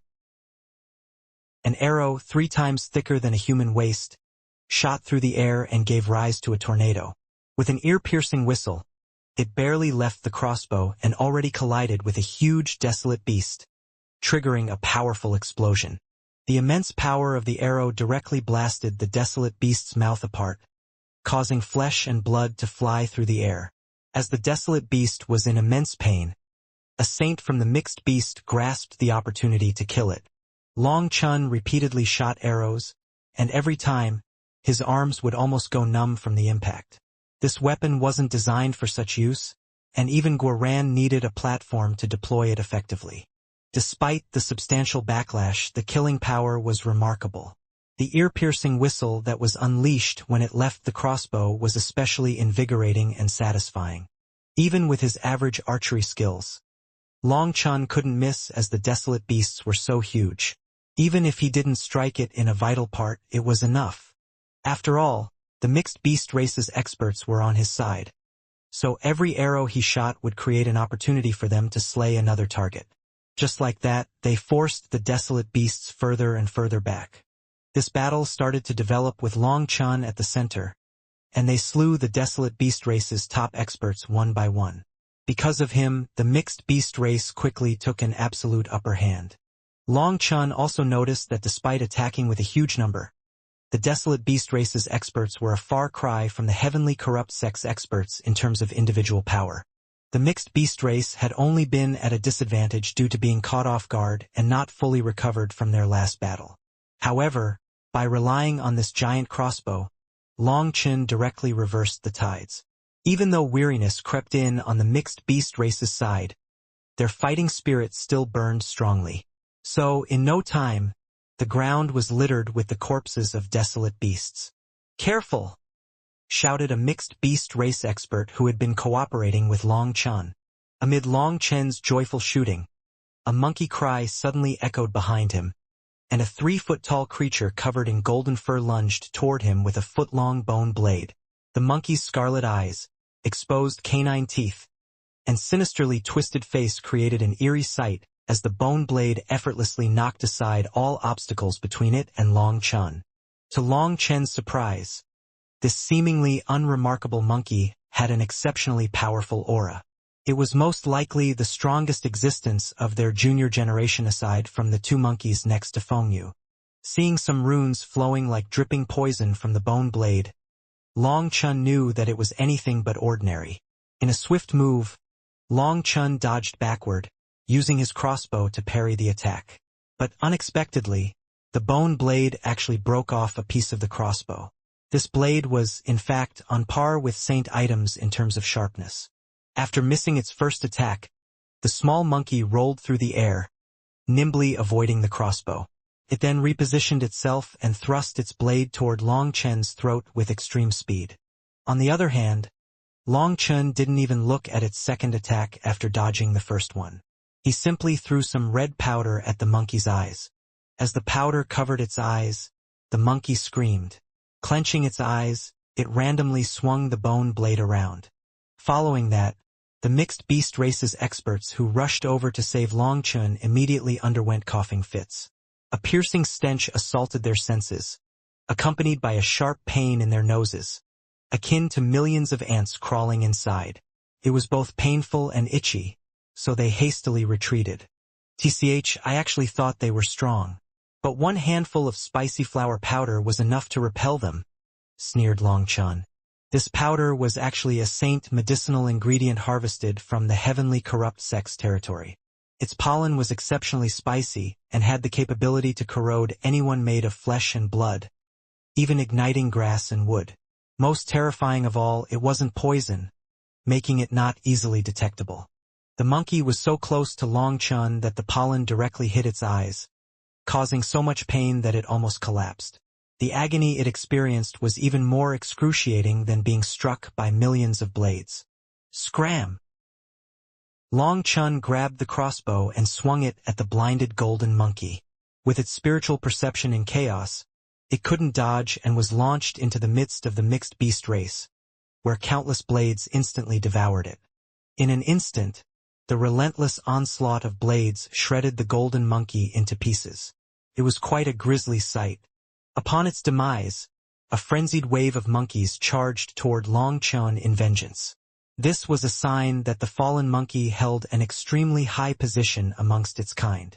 However, the mixed beast race had seized the advantage, and their rash assault broke their enemy's formation, leaving many of the desolate beasts stranded and vulnerable. In the ensuing chaos, the golden monkeys were swiftly and mercilessly cut down. Seeing how chaotic the scene was, Long Chun stealthily slipped to the rear with the protection of the half-horse woman. Simultaneously, his golden crossbow returned to its original size. Now, Long Chun focused his attention on the two monkeys engaged in combat with Fengyu. His expression turned serious. This time, he aimed to eliminate one of them. However, Long Chun knew that launching a sneak attack on these two monkeys would be extremely challenging. If he were to aim at them too much, they would directly sense him. To make things worse, he was far away, which made his target quite tiny. Without Guoran's 100% hit rate, Long Chun could only bide his time, waiting for the opportune moment. To draw people's attention, Long Chun told one expert of the mixed beast race to disguise themselves as him and sat on the half-horse woman, running around randomly. Amidst the chaos, the enemies couldn't exactly discern the rider of the half-horse woman, but each of them thought that it was Long Chun. After all, unlike the heavenly corrupt sect, the desolate beast race was so dumb that such a simple diversion could screw their minds. In the outer region, Long Chun had been aiming with his crossbow for a long time, so when he saw a chance, he swiftly launched a silent arrow. The arrow's target was around 3 meters behind the golden monkey that was exchanging blows with Fengyu. The next moment, she somehow knocked the monkey back, sending its butt perfectly toward the arrow. In a heartbeat, blood sprayed through the air, resonating with the agonizing shriek of the golden monkey. The arrow had blasted its butt so badly that even its intestines flew out of the wound. Yes! Long Chun clenched his fist in triumph. Despite his average archery skills, he had executed that last arrow perfectly. He knew that even true archers like Guoran and Emonian might not be able to pull something like this off. Long Chun had perfectly grasped the timing of its movements and its clash with Fengyu. While luck played a role here, there was no denying that this shot was truly exquisite. As for that monkey, its face contorted with pain as it rolled on the ground. In an instant it spotted the celebrating Long Chen. Despite the pain, it astonishingly charged toward Long Chen, with its intestines still trailing behind. Its fearsome visage seemed like it was ready to confront Long Chen at the cost of its own life. Chance!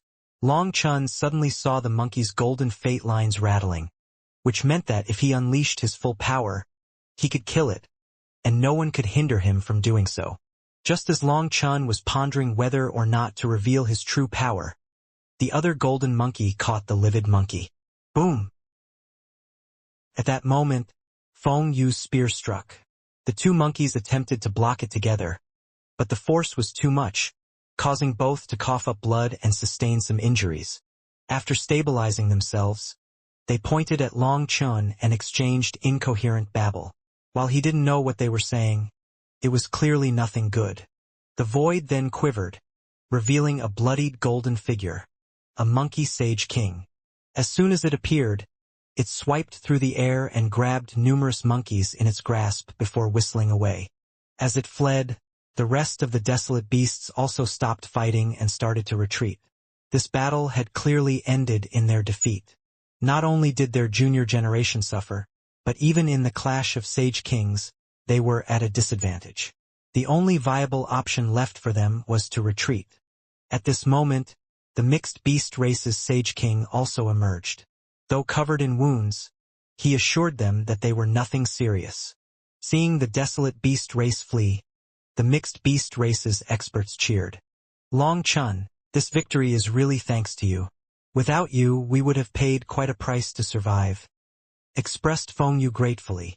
Hee, it was a minor effort, nothing worth mentioning, replied Long Chen with a smile. Despite talking humbly, he was quite proud of himself. After that, he started to go through the battlefield with the others, tossing the corpses of the desolate beasts into the primal chaos space. What do you want with their corpses? Asked Feng Yu curiously. My body's been weak lately. This will make for some good nourishment in the soup, Long Chen quipped. Feng Yu and the others were well aware that he wasn't telling the truth, but they chose not to press him on the matter. In any case, they didn't care about the corpses. Since Long Chen wanted them, they helped him gather some and emptied the battlefield quickly. Just like that, Long Chen's primal chaos space was full of corpses again. Having consumed the 10,000 dragon nest, the black soil now resembled a hungry mouth, digesting these new corpses. With each terrifying existence it devoured, its ability to consume expanded. Now, it could even devour saint corpses within the time it took for an incense stick to burn. However, before tossing them into the black soil, Long Chen used the blood-colored saber to stab them and let it absorb their blood. After it absorbed the essence blood of dozens of saints, dozens of sinister runes lit up on its blade, and its aura grew increasingly frightening. As the saber continued to strengthen, the life energy within the primal chaos space grew denser, prompting rampant growth among all the vegetation. All the saint medicinal ingredients were thriving. The heaven-earth blood-spirit mushroom had expanded to its 7th cap, and the 8th was on the verge of appearing. The moon trees and fusang trees were growing increasingly formidable, with their leaves emanating auras comparable to eternal weapons. As for their main trunks, countless runes flowed over them, resembling dragon scales. Even eternal weapons would have difficulty slicing through their outermost bark. After breaking off a branch with the thickness of an arm, Long Chen felt that it was heavy and tough like metal, but it was also flexible. When he brandished it, it unleashed powerful gusts and even a wave of fire. Damn! This is essentially a natural, eternal, divine weapon. Long Chen was shocked by their growth. Furthermore, their core flame also grew more concentrated, prompting Hualinger's growth as well. When Long Chen looked up, he could see endless tribulation clouds in the sky, with rainbow lightning weaving through them. Within these clouds, a giant dragon was taking a relaxing bath. Lei Linger emitted an absolutely terrifying aura now. As she breathed, lightning formed a whirlpool around her. Gazing at that vortex, Long Chen felt a chill. Long Chen, I think it's time for us to leave. Long Chun was standing still in his original location, his mind entirely engrossed in the primal chaos space until Feng Yu's voice resonated near his ear. Why? When Long Chen's mind retreated from the primal chaos space, he saw Feng Yu and the others staring at the sky. Only then did he realize that at some point, slow-moving clouds had covered the sky, and they all headed in one direction. The fantasy spirit world and the void spirit world are about to open. Didn't all of you enter the world of the ninth heaven for this? Feng Yu looked at Long Chun curiously. The fantasy spirit world? The void spirit world? What are they? Long Chun was baffled. He had no idea what she was talking about. You came from the outside world. Did your people not tell you anything? Feng Yu stared at him in disbelief. They really didn't. Long Chun shrugged helplessly. All right, let's talk on the way. Feng Yu bade her farewell to the leader of the mixed beast race. Their language was extremely odd, and Long Chun didn't understand it. However, from the race leader's solemn expression, he seemed to be imploring Feng Yu about something. He also pointed at Long Chun, as if telling her to learn from him. Hearing it, Feng Yu didn't seem too happy about it. After he finished talking to Feng Yu, he called Long Chun to his side. Friend from the human race, our relationship with the human race is actually extremely bad. However, we know that you are a good person. That is why we are willing to call you our friend. Usually, outsiders and native experts will enter different worlds. But the direction is the same. It will also be beneficial for you to come with us until you arrive. Your power is average, but you are very intelligent. On the other hand, our mixed best race is strong but lacks brains. It just so happens that we can support each other on the way. At this point, the race leader intentionally lowered his voice. This child Feng Yu is very stubborn. I'm worried about her. When the time comes, I hope you can help remind her of my words. Long Chun smiled. It seemed that these words had made Feng Yu unhappy. After all, she was the leader of their junior generation. To have her listen to an outsider's words, she naturally felt unhappy. No wonder this elder said that his head wasn't very sharp. For him to say such a thing so bluntly, he was definitely lacking intelligence. There were plenty of better ways to get the same point across. Senior, what are you talking about? Feng Yu is the youngest queen of the mixed beast race. She is both powerful and intelligent. I'm the one who is hoping to learn something from her. After all, I was only able to help the mixed beast race twice due to luck and some shameless methods. If I were to rely on real power, I would be a far cry from Feng Yu. Hopefully, this beauty can protect me on this journey. Don't worry, I promise to listen to her on the way, exclaimed Long Chun, intentionally speaking loud enough for Feng Yu to hear. As expected, Feng Yu's displeased expression transformed into a smile after she heard that. The elder didn't quite understand at first, but with Long Chun repeatedly winking at him, he finally got it. He just smiled and nodded. Feng Yu was in a good mood upon hearing Long Chen's praise. She then walked over and grabbed Long Chen's hand, waving goodbye to the race leader. In truth, Feng Yu's heart was very simple, but she had her own pride. Long Chun had overshadowed her twice, and while she was deeply grateful to him, her stubborn nature persisted. Long Chen's appearance made her feel threatened, especially when the junior disciples of the mixed beast race praised him. She felt a bit lost when that happened, and that was why she felt displeased when the race leader instructed her to listen to Long Chun on the way. But just who was Long Chun? How could he not see through her emotions? In just a few words, he had won over the simple Feng Yu, and now, she treated him as her best comrade. Can you let go of my hand? I'm not used to walking around like this, said Long Chun awkwardly. Although Feng Yu could be considered a big beauty, she was a bit too big for him, exactly a full head taller than him. He felt unnatural having her hold his hand and lead the way. As Feng Yu was in an excellent mood, she didn't mind and just let go while still smiling happily. It seemed that Long Chen's words left her in a really good mood. Feng Yu then led the mixed beast race's elites, which numbered only a few 100,000 people now. However, they were all experts amongst experts, as even ordinary doyens were deemed unqualified to participate. Feng Yu, Are you not worried about the heavenly corrupt sect or the desolate beast race launching a sneak attack while we're gone? Asked Long Chen to get rid of any remaining awkwardness. Just by hearing him say we, Feng Yu smiled. The power of that one word was just that potent, letting her feel much closer to Long Chen. Feng Yu replied, "There's nothing to worry about. The heavenly corrupt sect and the desolate beast race have suffered great losses this time.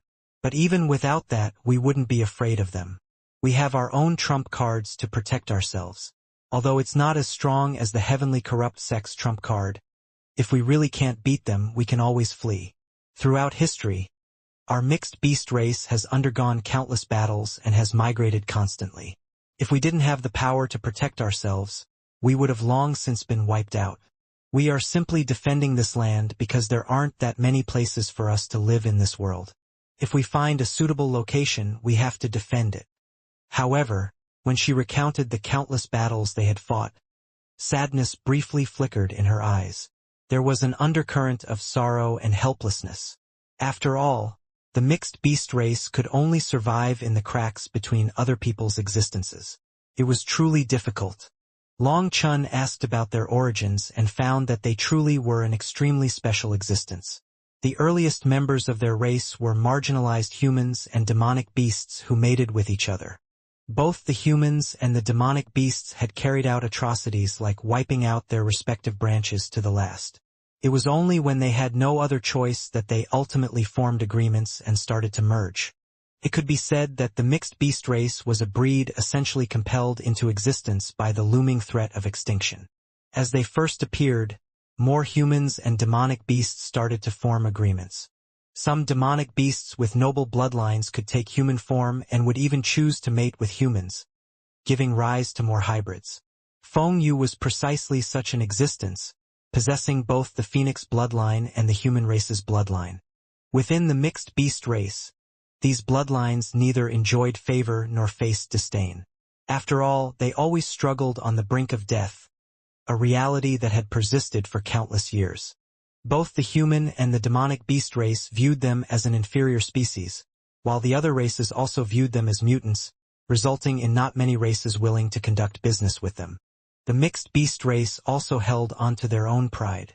They refused to accept charity from others, relying entirely on their own bravery and stubbornness to carve out an existence in this harsh world.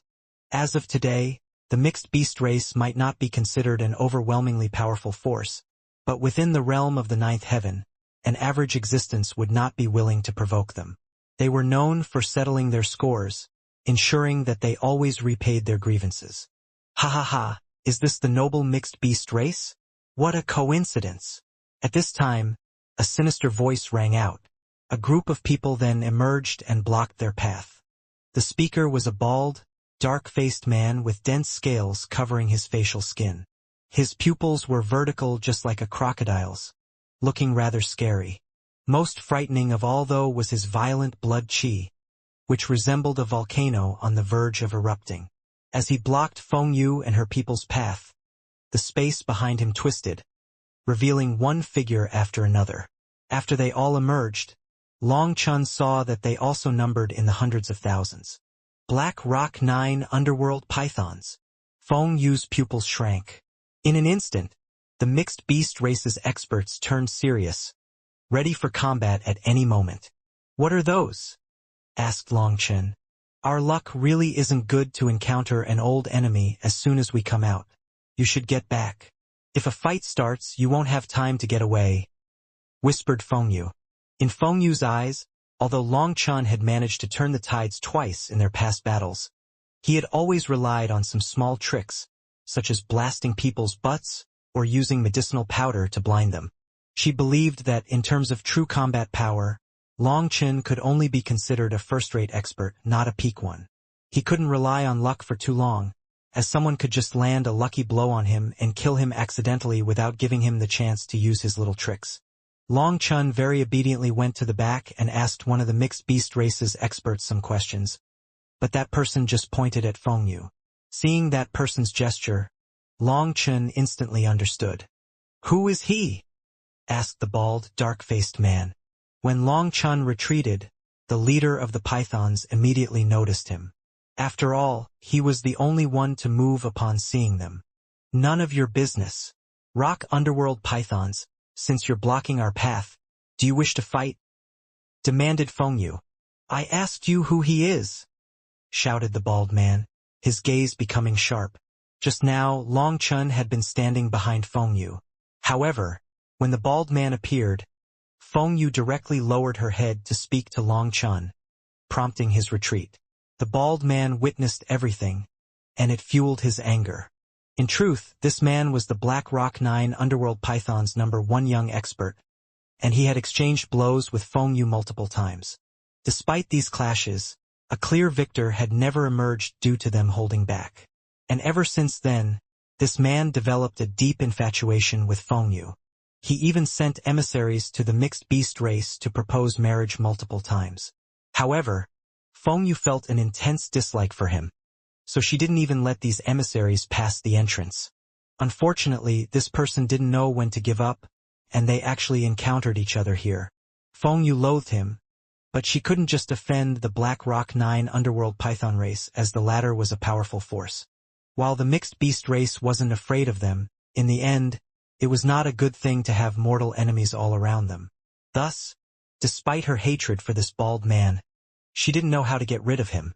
She was about to shout back at this rude interrogation when Long Chun answered for her. I'm your daddy. What nonsense. My father is in my race's headquarters. You dare to pretend to be him? Courting death, roared that bald man. Long Chun almost coughed up blood. Even though he considered himself eloquent, he had no idea how to respond to such a thing. Fengyu glared at Long Chun before turning back to the bald man. Yen Baichen, don't create trouble where none exists. My mixed beast race has no business with your Black Rock 9 Underworld Python race, and we are not afraid of anyone. So you've already found a partner? The bald man shouted furiously, pointing at Long Chun. What's with that look? What kind of trash is he? He isn't even worth dirtying my hand.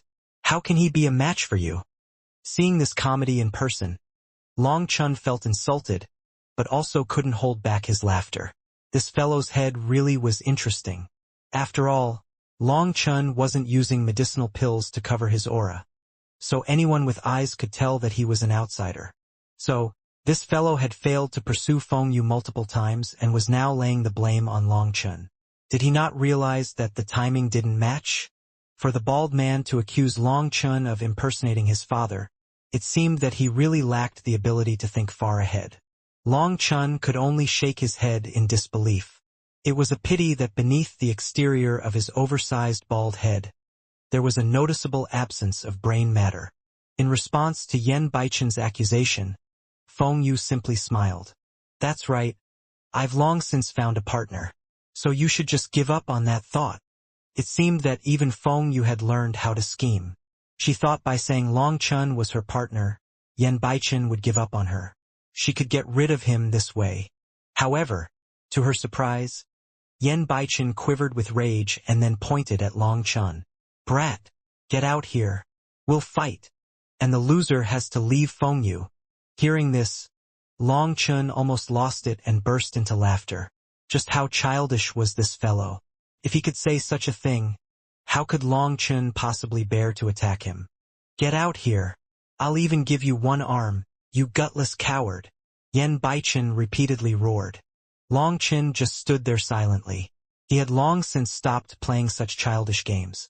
This kind of provocation was meaningless against him. Finally, he couldn't help but say, Child, listen to this uncle's advice. Go be stupid somewhere else. I won't fight you. Courting death. First, you pretended to be my father, and now you think that you can trick me into thinking that you're my uncle. Come out. I'll beat you to death, roared Yen Baichen. His roar was incredibly loud, but interestingly enough, he kept his aura suppressed to conceal his true power. Despite this, Long Chun already had a general estimate of his power. For him to control his aura at this time only made Long Chun feel like he was an idiot. After all of his angry shouts, Yen Baichen still refrained from making a move. No one knew if he was worried about not being able to beat Fengyu, or maybe he didn't want to worsen his image in front of her. Unable to hold back her frustration any longer, Feng Yu screamed at him directly. Yan Baichen, just what do you think you're doing? If you really want to, I don't mind exchanging a few blows with you. Finally, Feng Yu's expression was icy cold.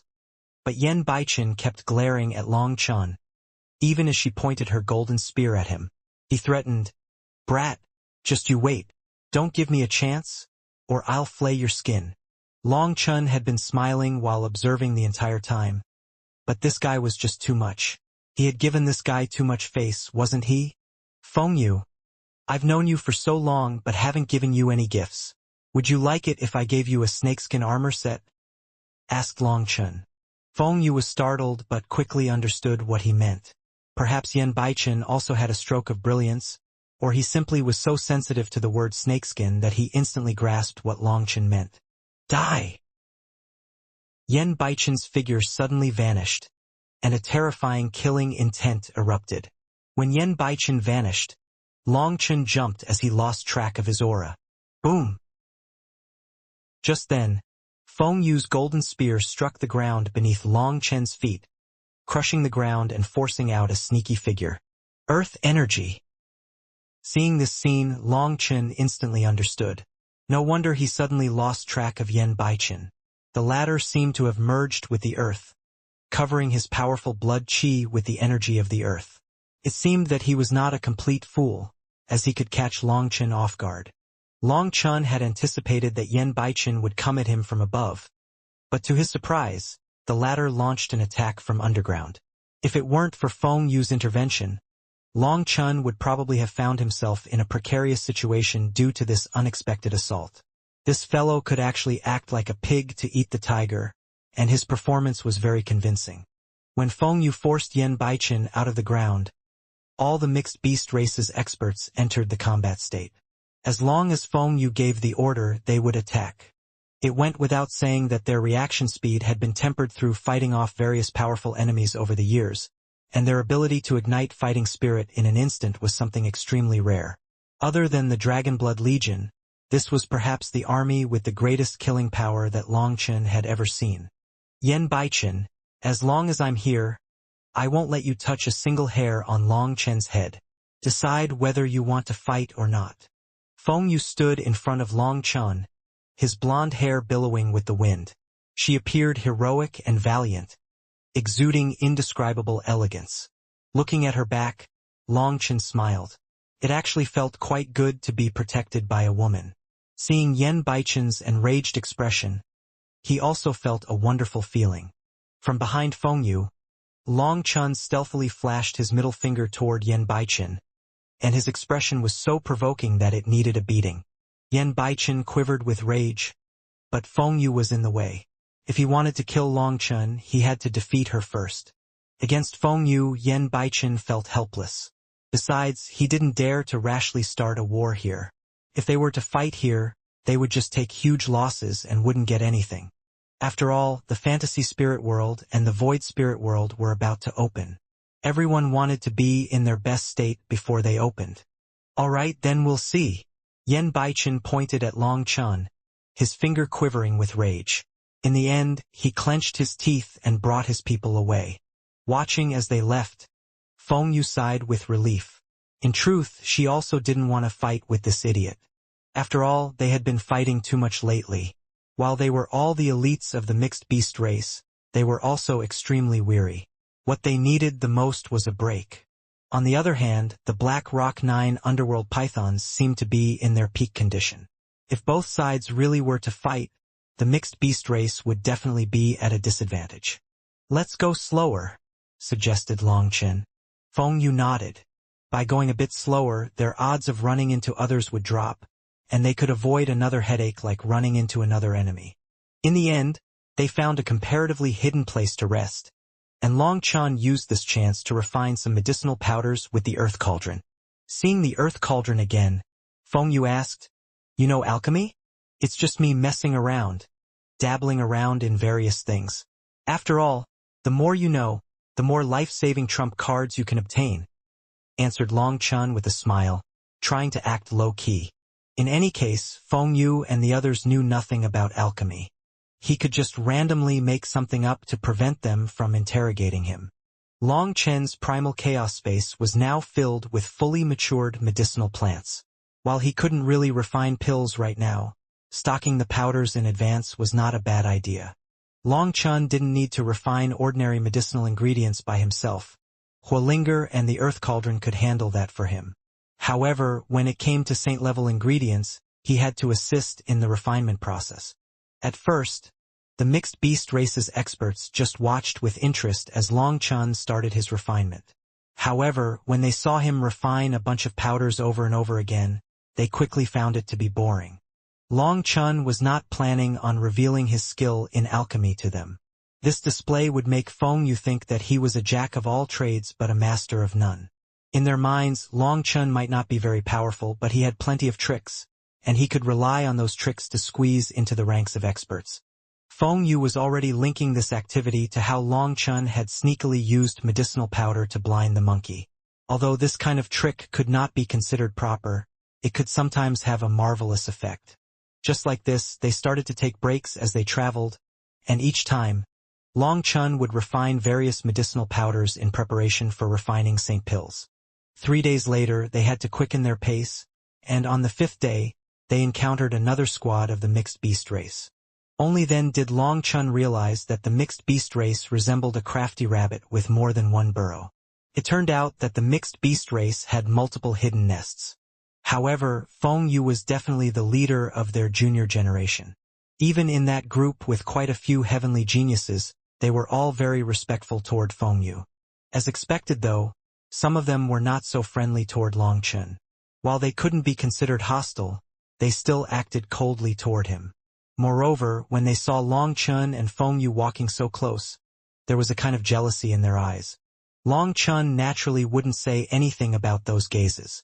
He had seen such a thing plenty of times. The reason he was sticking around here was for convenience. It would be much more troublesome for him to fly around randomly like a housefly. Meanwhile, Feng Yu was quite dense and didn't seem to sense anything. She continued to talk and laugh with Long Chen. Occasionally, she would ask him about things outside this world, and Long Chen would pick some interesting stories to tell her. She felt them to be very novel. As they traveled further, more and more experts appeared, causing the mixed beast race to gradually grow tense. They knew that a fight could break out at any moment. Long Chen saw a group of humans and they also saw him. However, they didn't look friendly, and Long Chen only saw iciness in their eyes. One of them even made a throat-cutting gesture toward him, threatening the mixed beast race to drive Long Chen away as he was an invader. However, Feng Yu was stubborn, and in front of their threats, she told them that if they wanted to die, they could just come over and try. In comparison, although some of the mixed beast race's people disliked Long Chen, they never said anything about driving him away, which made Long Chen feel a bit moved. As more and more experts emerged, an increasing number of groups started harassing the mixed beast race, with some even silently colluding to join forces for an attack. Just as Feng Yu was about to slaughter a few people to put them in their place, a sinister gust of wind blew by, and the experts blocking their way fled like they had just seen a ghost. When Long Chen looked back, he felt a chill and cold sweat instantly drip down his back. Run! Feng Yu's expression also changed, and she hastily dragged Long Chen away. The sunny sky was covered by clouds, growing darker and darker with every second. At the same time, dark gusts of wind blew, sending chills straight down people's souls. Long Chen was extremely familiar with this feeling. In the Immortal world's ghost ship, he had seen sinister weapons with precisely this aura, and he had even grabbed one of those weapons and given it to Bai Shirshir. Long Chen now felt the same sensation, but this time, it was far more intense than before. As Feng Yu pulled Long Chen away, his gaze fixated into the distance. "Don't look!" shouted Feng Yu. "I'm not looking, just staring in the general direction," replied Long Chen. "Stop messing around. You'll go blind," exclaimed Feng Yu worriedly. She didn't even dare to look that way. At this moment, rumbling sounds rang out, and the mountains in the surroundings broke down, as if some kind of power was crushing them. But strangely, the ground wasn't shaking at all.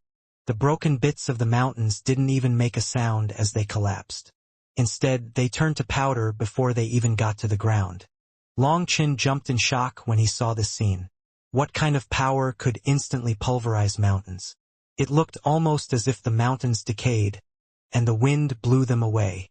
At this moment, black spots started to manifest on the ground, resembling the spread of an infectious disease. The vegetation surrounding the area wilted and withered rapidly. This is the law of time. Long Chen let out a startled cry. It was not poison or some kind of disease. Rather, the time around this place was accelerating, resulting in these things unable to remain in existence. If a cultivator were to be there, they would instantly lose their longevity. It was no wonder these people were so afraid of it.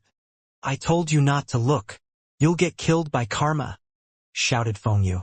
"I've seen it before, so the karma is already on me." "You shouldn't look though," replied Long Chen. He hadn't just looked at it, but had even taken its treasure.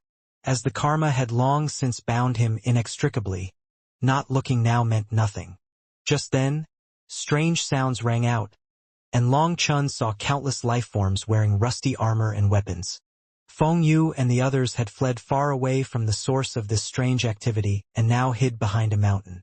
The other race's experts were also hiding on that side, so things were rather tight there. Despite having no personal space, no one dared to make a sound. Countless people were covering their ears, their faces pale as if they were in a nightmare. Long Chen simply crept up the mountain and continued to stare. While Fengyu didn't dare to look, she didn't stop pulling Long Chen down. "Hey, stop pulling me. I want to see better," grumbled Long Chen. At this moment, many life forms glared at him furiously. None of them dared to make a sound to avoid drawing the attention of the strange soldiers. If they came over, all these life forms would be doomed. "What are you doing?" Long Chen suddenly found that Fengyu was no longer pulling him and also crawled up. "If I die, I die. I might as well look, right?" said Fengyu, clenching her teeth. "Don't." Long Chen covered her eyes with his hand. It would be troublesome if she couldn't endure this karma. Just then, a scream rang out in the distance, but it stopped halfway. More like it was stopped halfway as someone slew the screamer. This unlucky bastard refused to believe the stories and took a look. As a result, his eyes instantly corroded, and he screamed in pain. To not draw the attention of the soldiers, someone immediately killed him. "Don't look. I'll share my vision with you." Long Chen pressed a finger on Fengyu's head and sent his spiritual strength into her mind. Fengyu didn't resist. As Long Chen's spiritual strength entered her mind-sea, what he saw also appeared in her mind. When she saw this scene, she clenched Long Chen tightly. Only after that did she realize how intimate this action was, especially in front of all these experts of the mixed beast race, so she immediately blushed. Long Chen was also embarrassed. Fortunately, their souls were already connected, so Long Chen didn't need to hold her. To prevent her from opening her eyes, Long Chen took out a black cloth and tied it around her eyes. After that, Long Chen continued watching. They heard eerie sounds as the soldiers moved like a black dragon slithering through the land, transforming the world into a hellish landscape. Black dust then billowed into the air, and the stench of death and decay filled their nostrils. Soldiers through the Tao, existences that made even the heavenly Taos quiver. When they emerged, even the laws of the heavenly Taos avoided them. Wherever they went, life in the world ceased to exist. Long Chen looked at the soldiers closely. Their armor and weapons had long since corroded, leaving only skeletal remains underneath. Yet, within the hollow sockets of their eye cavities, peculiar specks of light glimmered like pupils. As Long Chen focused on the soldiers, he felt a tightening grip on his hand. Startled, he realized that Fengyu was holding onto it tightly. She was rather nervous. Long Chen smiled.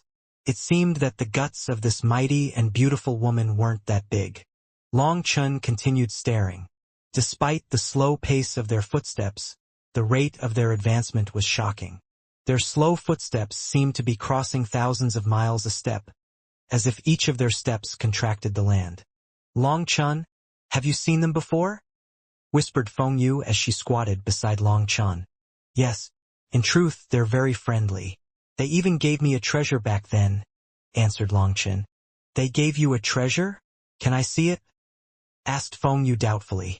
I gave it to someone else, said Long Chun. Liar. Although Feng Yu didn't possess a schemer's mind, seeing that Long Chen's smile was rather deceitful, she didn't believe him. Where did you see them before? Inquired Feng Yu. On a completely broken-down ship, answered Long Chun. Feng Yu had never heard of a ghost ship, so when Long Chun said this, she was even more sure that he was just being a braggart. However, just as he answered, her jaw dropped in disbelief. A ghost ship. Long Chun was also surprised. A giant ghost ship had appeared in the air above the Yin soldiers, slowly flying above them. Feng Yu was even more taken aback as she had never seen a ghost ship before. She had never even heard of such a thing. I have a brazen idea. Do you want to go together? Asked Long Chun suddenly. What do you want to do? Feng Yu suddenly had a bad feeling. Long Chun pointed at the giant ghost ship. I want to go up on that ship and see what's on it. Do you want to come? Are you crazy? Demanded Feng Yu. All right, then you can wait here. I'll look alone, said Long Chun. He started walking away, but Feng Yu kept holding him. Feng Yu had a conflicted expression. After all, she was a woman, and all women were particularly curious about unknown things. The more frightening it was, the more she wanted to take a look. If Long Chun wasn't here, then even if she did have that idea, she wouldn't dare to do so. But with a brazen fellow like Long Chun leading the way, she was immediately enticed. Looking at her conflicted appearance, Long Chun couldn't help laughing. Have them leave first. I have a few things for you. Long Chun stealthily handed a few things to Feng Yu. When Feng Yu saw what they were, she immediately handed them to some experts of the mixed beast race and gave them orders. In an instant, those experts' expressions changed. However, after Feng Yu gave them orders, they gritted their teeth and brought the rest of the mixed beast race away. Watching them leave under this terrifying pressure, Feng Yu finally sighed with relief. Long Chun dragged her in a run toward the giant ghost ship. Long Chun and Feng Yu's actions stunned countless people. They thought that their action was the pinnacle of foolishness. When they saw Long Chun bounding toward the giant ghost ship while holding Feng Yu's hands, all of them jumped in fright. Long Chun ignored their gazes. He realized that Feng Yu's hand was wet with sweat, yet she had an excited expression. All of a sudden, the void quivered, and Long Chun noticed a giant chain hanging down the ghost ship. He wasn't sure if that was its anchor, as there was no actual anchor around the ship. As Feng Yu got closer to the Yin soldiers, she started to quiver. Long Chun wasn't sure whether her reaction stemmed from nerves or excitement. Don't worry, I often do things like this. Once you experience it yourself, you won't feel like it's too dangerous, comforted Long Chun. Feng Yu obediently nodded. This large beauty had tossed aside her pride, listening to Long Chun very obediently. When Long Chun was merely a few miles from the Yin soldiers, as expected, they still didn't react and continued to march forward. At this distance, Long Chun slowed down as he wanted to sense the flow of time here. If the flow of time really did change, he would have to immediately retreat. Otherwise, he and Feng Yu would instantly die of old age. The reason he dared to get close to them was because he had his experience from the last ghost ship. At the same time, he didn't sense any fatal danger, which was why he dared to take this risk. When Long Chun set foot onto the decaying land, he found that as long as he enveloped himself with his blood qi, he wouldn't be affected by it. In other words, while the power of time in this place looked terrifying, it did not affect bodies of flesh and blood. It was just like when he set foot onto the ghost ship last time. Long Chun then told Feng Yu to wrap herself with her blood qi. Otherwise, her clothes would decay. After giving her this warning, Long Chun directly felt a bit regretful. Looking at this large beauty, he hastily erased those perverted thoughts that had snuck their way into his creative mind. The Yin soldiers were still advancing like the tide. Wherever they passed, the air of death enveloped the area. After a while, the giant chain dragging across the ground quickly arrived in front of Long Chun. Jump! Long Chen shouted and leaped along with Feng Yu. The enormous chain was rusty like usual, so Long Chen told Feng Yu to be careful about the rust. If it got to her skin, it would be troublesome. Long Chen and Feng Yu were like ants on top of the chain. They then rushed up the chain, taking the time it took for an incense stick to burn to reach the deck. When the two of them arrived, they carefully stuck their heads over. Seeing the situation on the deck, Feng Yu almost cried out. Fortunately, Long Chen reacted faster and already covered her mouth. That's my ancestor, a phoenix, Feng Yu exclaimed, pointing to a winged figure clad in armor and holding a spear. The figure appeared almost skeletal in its state of decay. Don't let emotions cloud your judgment. We have to be clear of the situation first, Long Chen urged, gently guiding Feng Yu forward. They needed to proceed cautiously, as they had no idea what awaited them aboard the ghost ship. Long Chen, I'm begging you. You must help me get that spear. Feng Yu pointed at the spear with such excitement and anxiety, as though she couldn't wait another second. Don't worry. I'll help you get it, promised Long Chen. As long as she didn't get too emotional, he would get her the whole ship if he could. Long Chen silently observed the ship. This area was the bow of the ship, and there were countless soldiers in battle formations here. The figure to which Feng Yu pointed stood at the very front of the soldiers and seemed to be their leader. Looking at it, Long Chen couldn't help but think of the master of Bai Shishir's sword. The resemblance of both scenes was uncanny.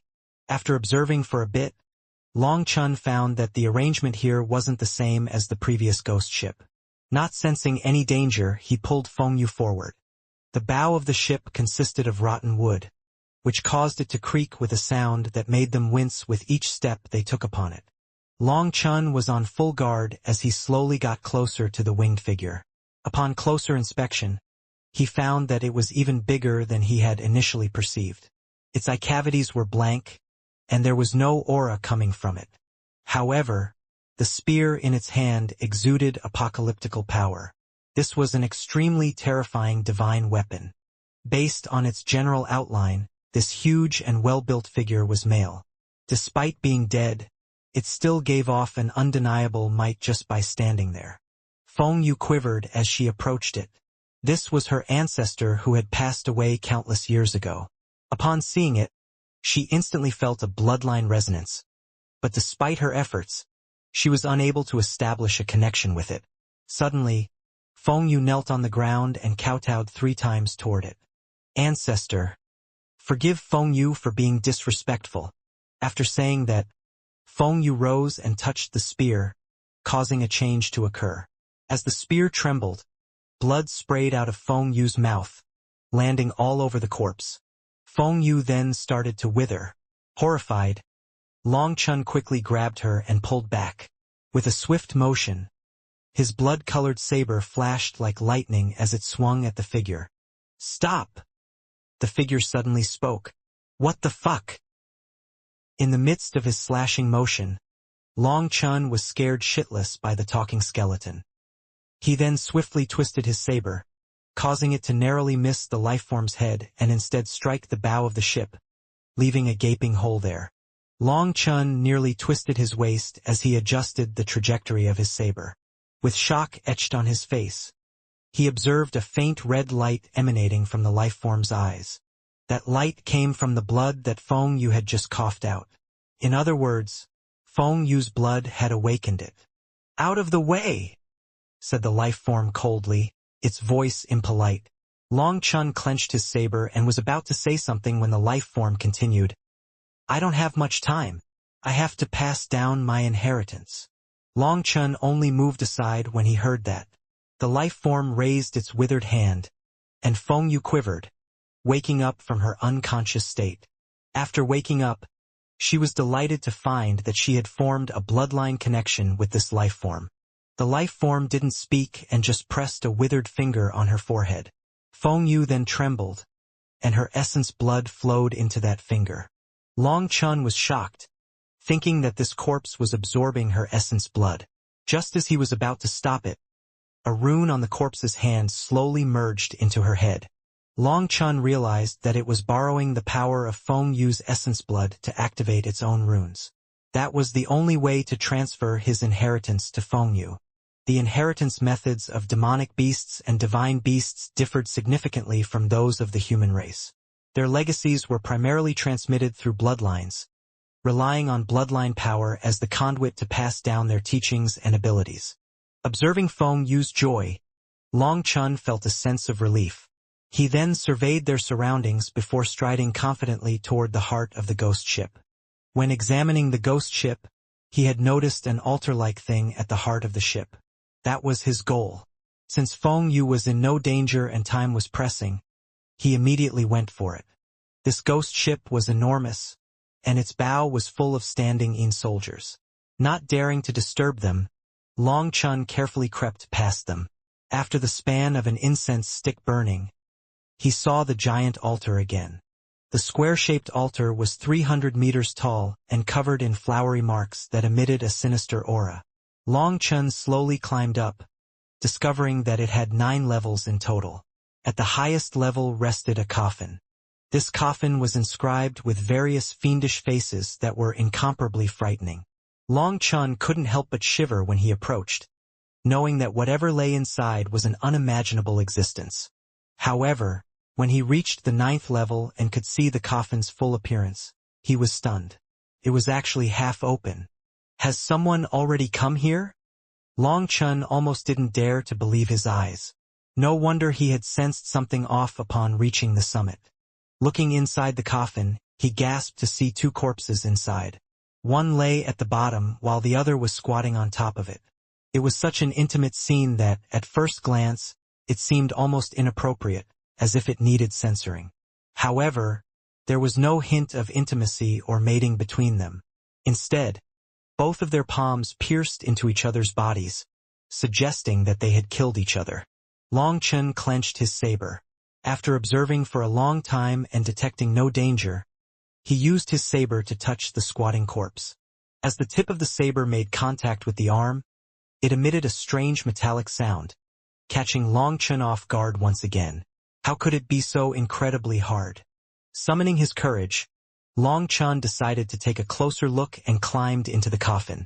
Despite its seemingly small exterior, the interior of the coffin was surprisingly spacious, resembling its own world. Even after entering, Long Chun found himself not at all squeezed for space. A 9-star heir. Long Chun let out a startled cry once he was inside.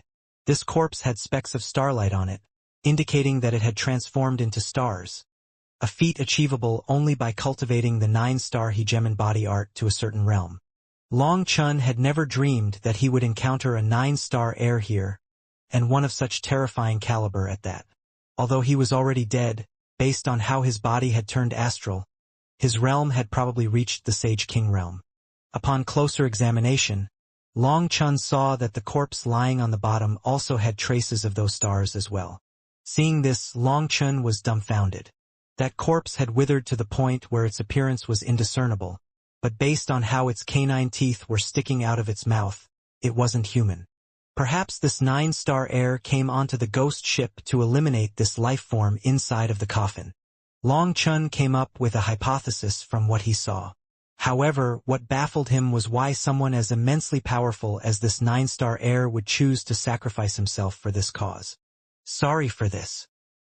Long Chun bowed slightly to the 9-star heir and carefully lifted his corpse from the grasp of the life form.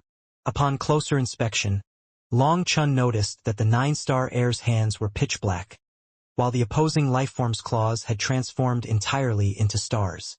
Unexpectedly, the 9-star heir's corpse was as heavy as a mountain, requiring considerable effort for Long Chun to move it.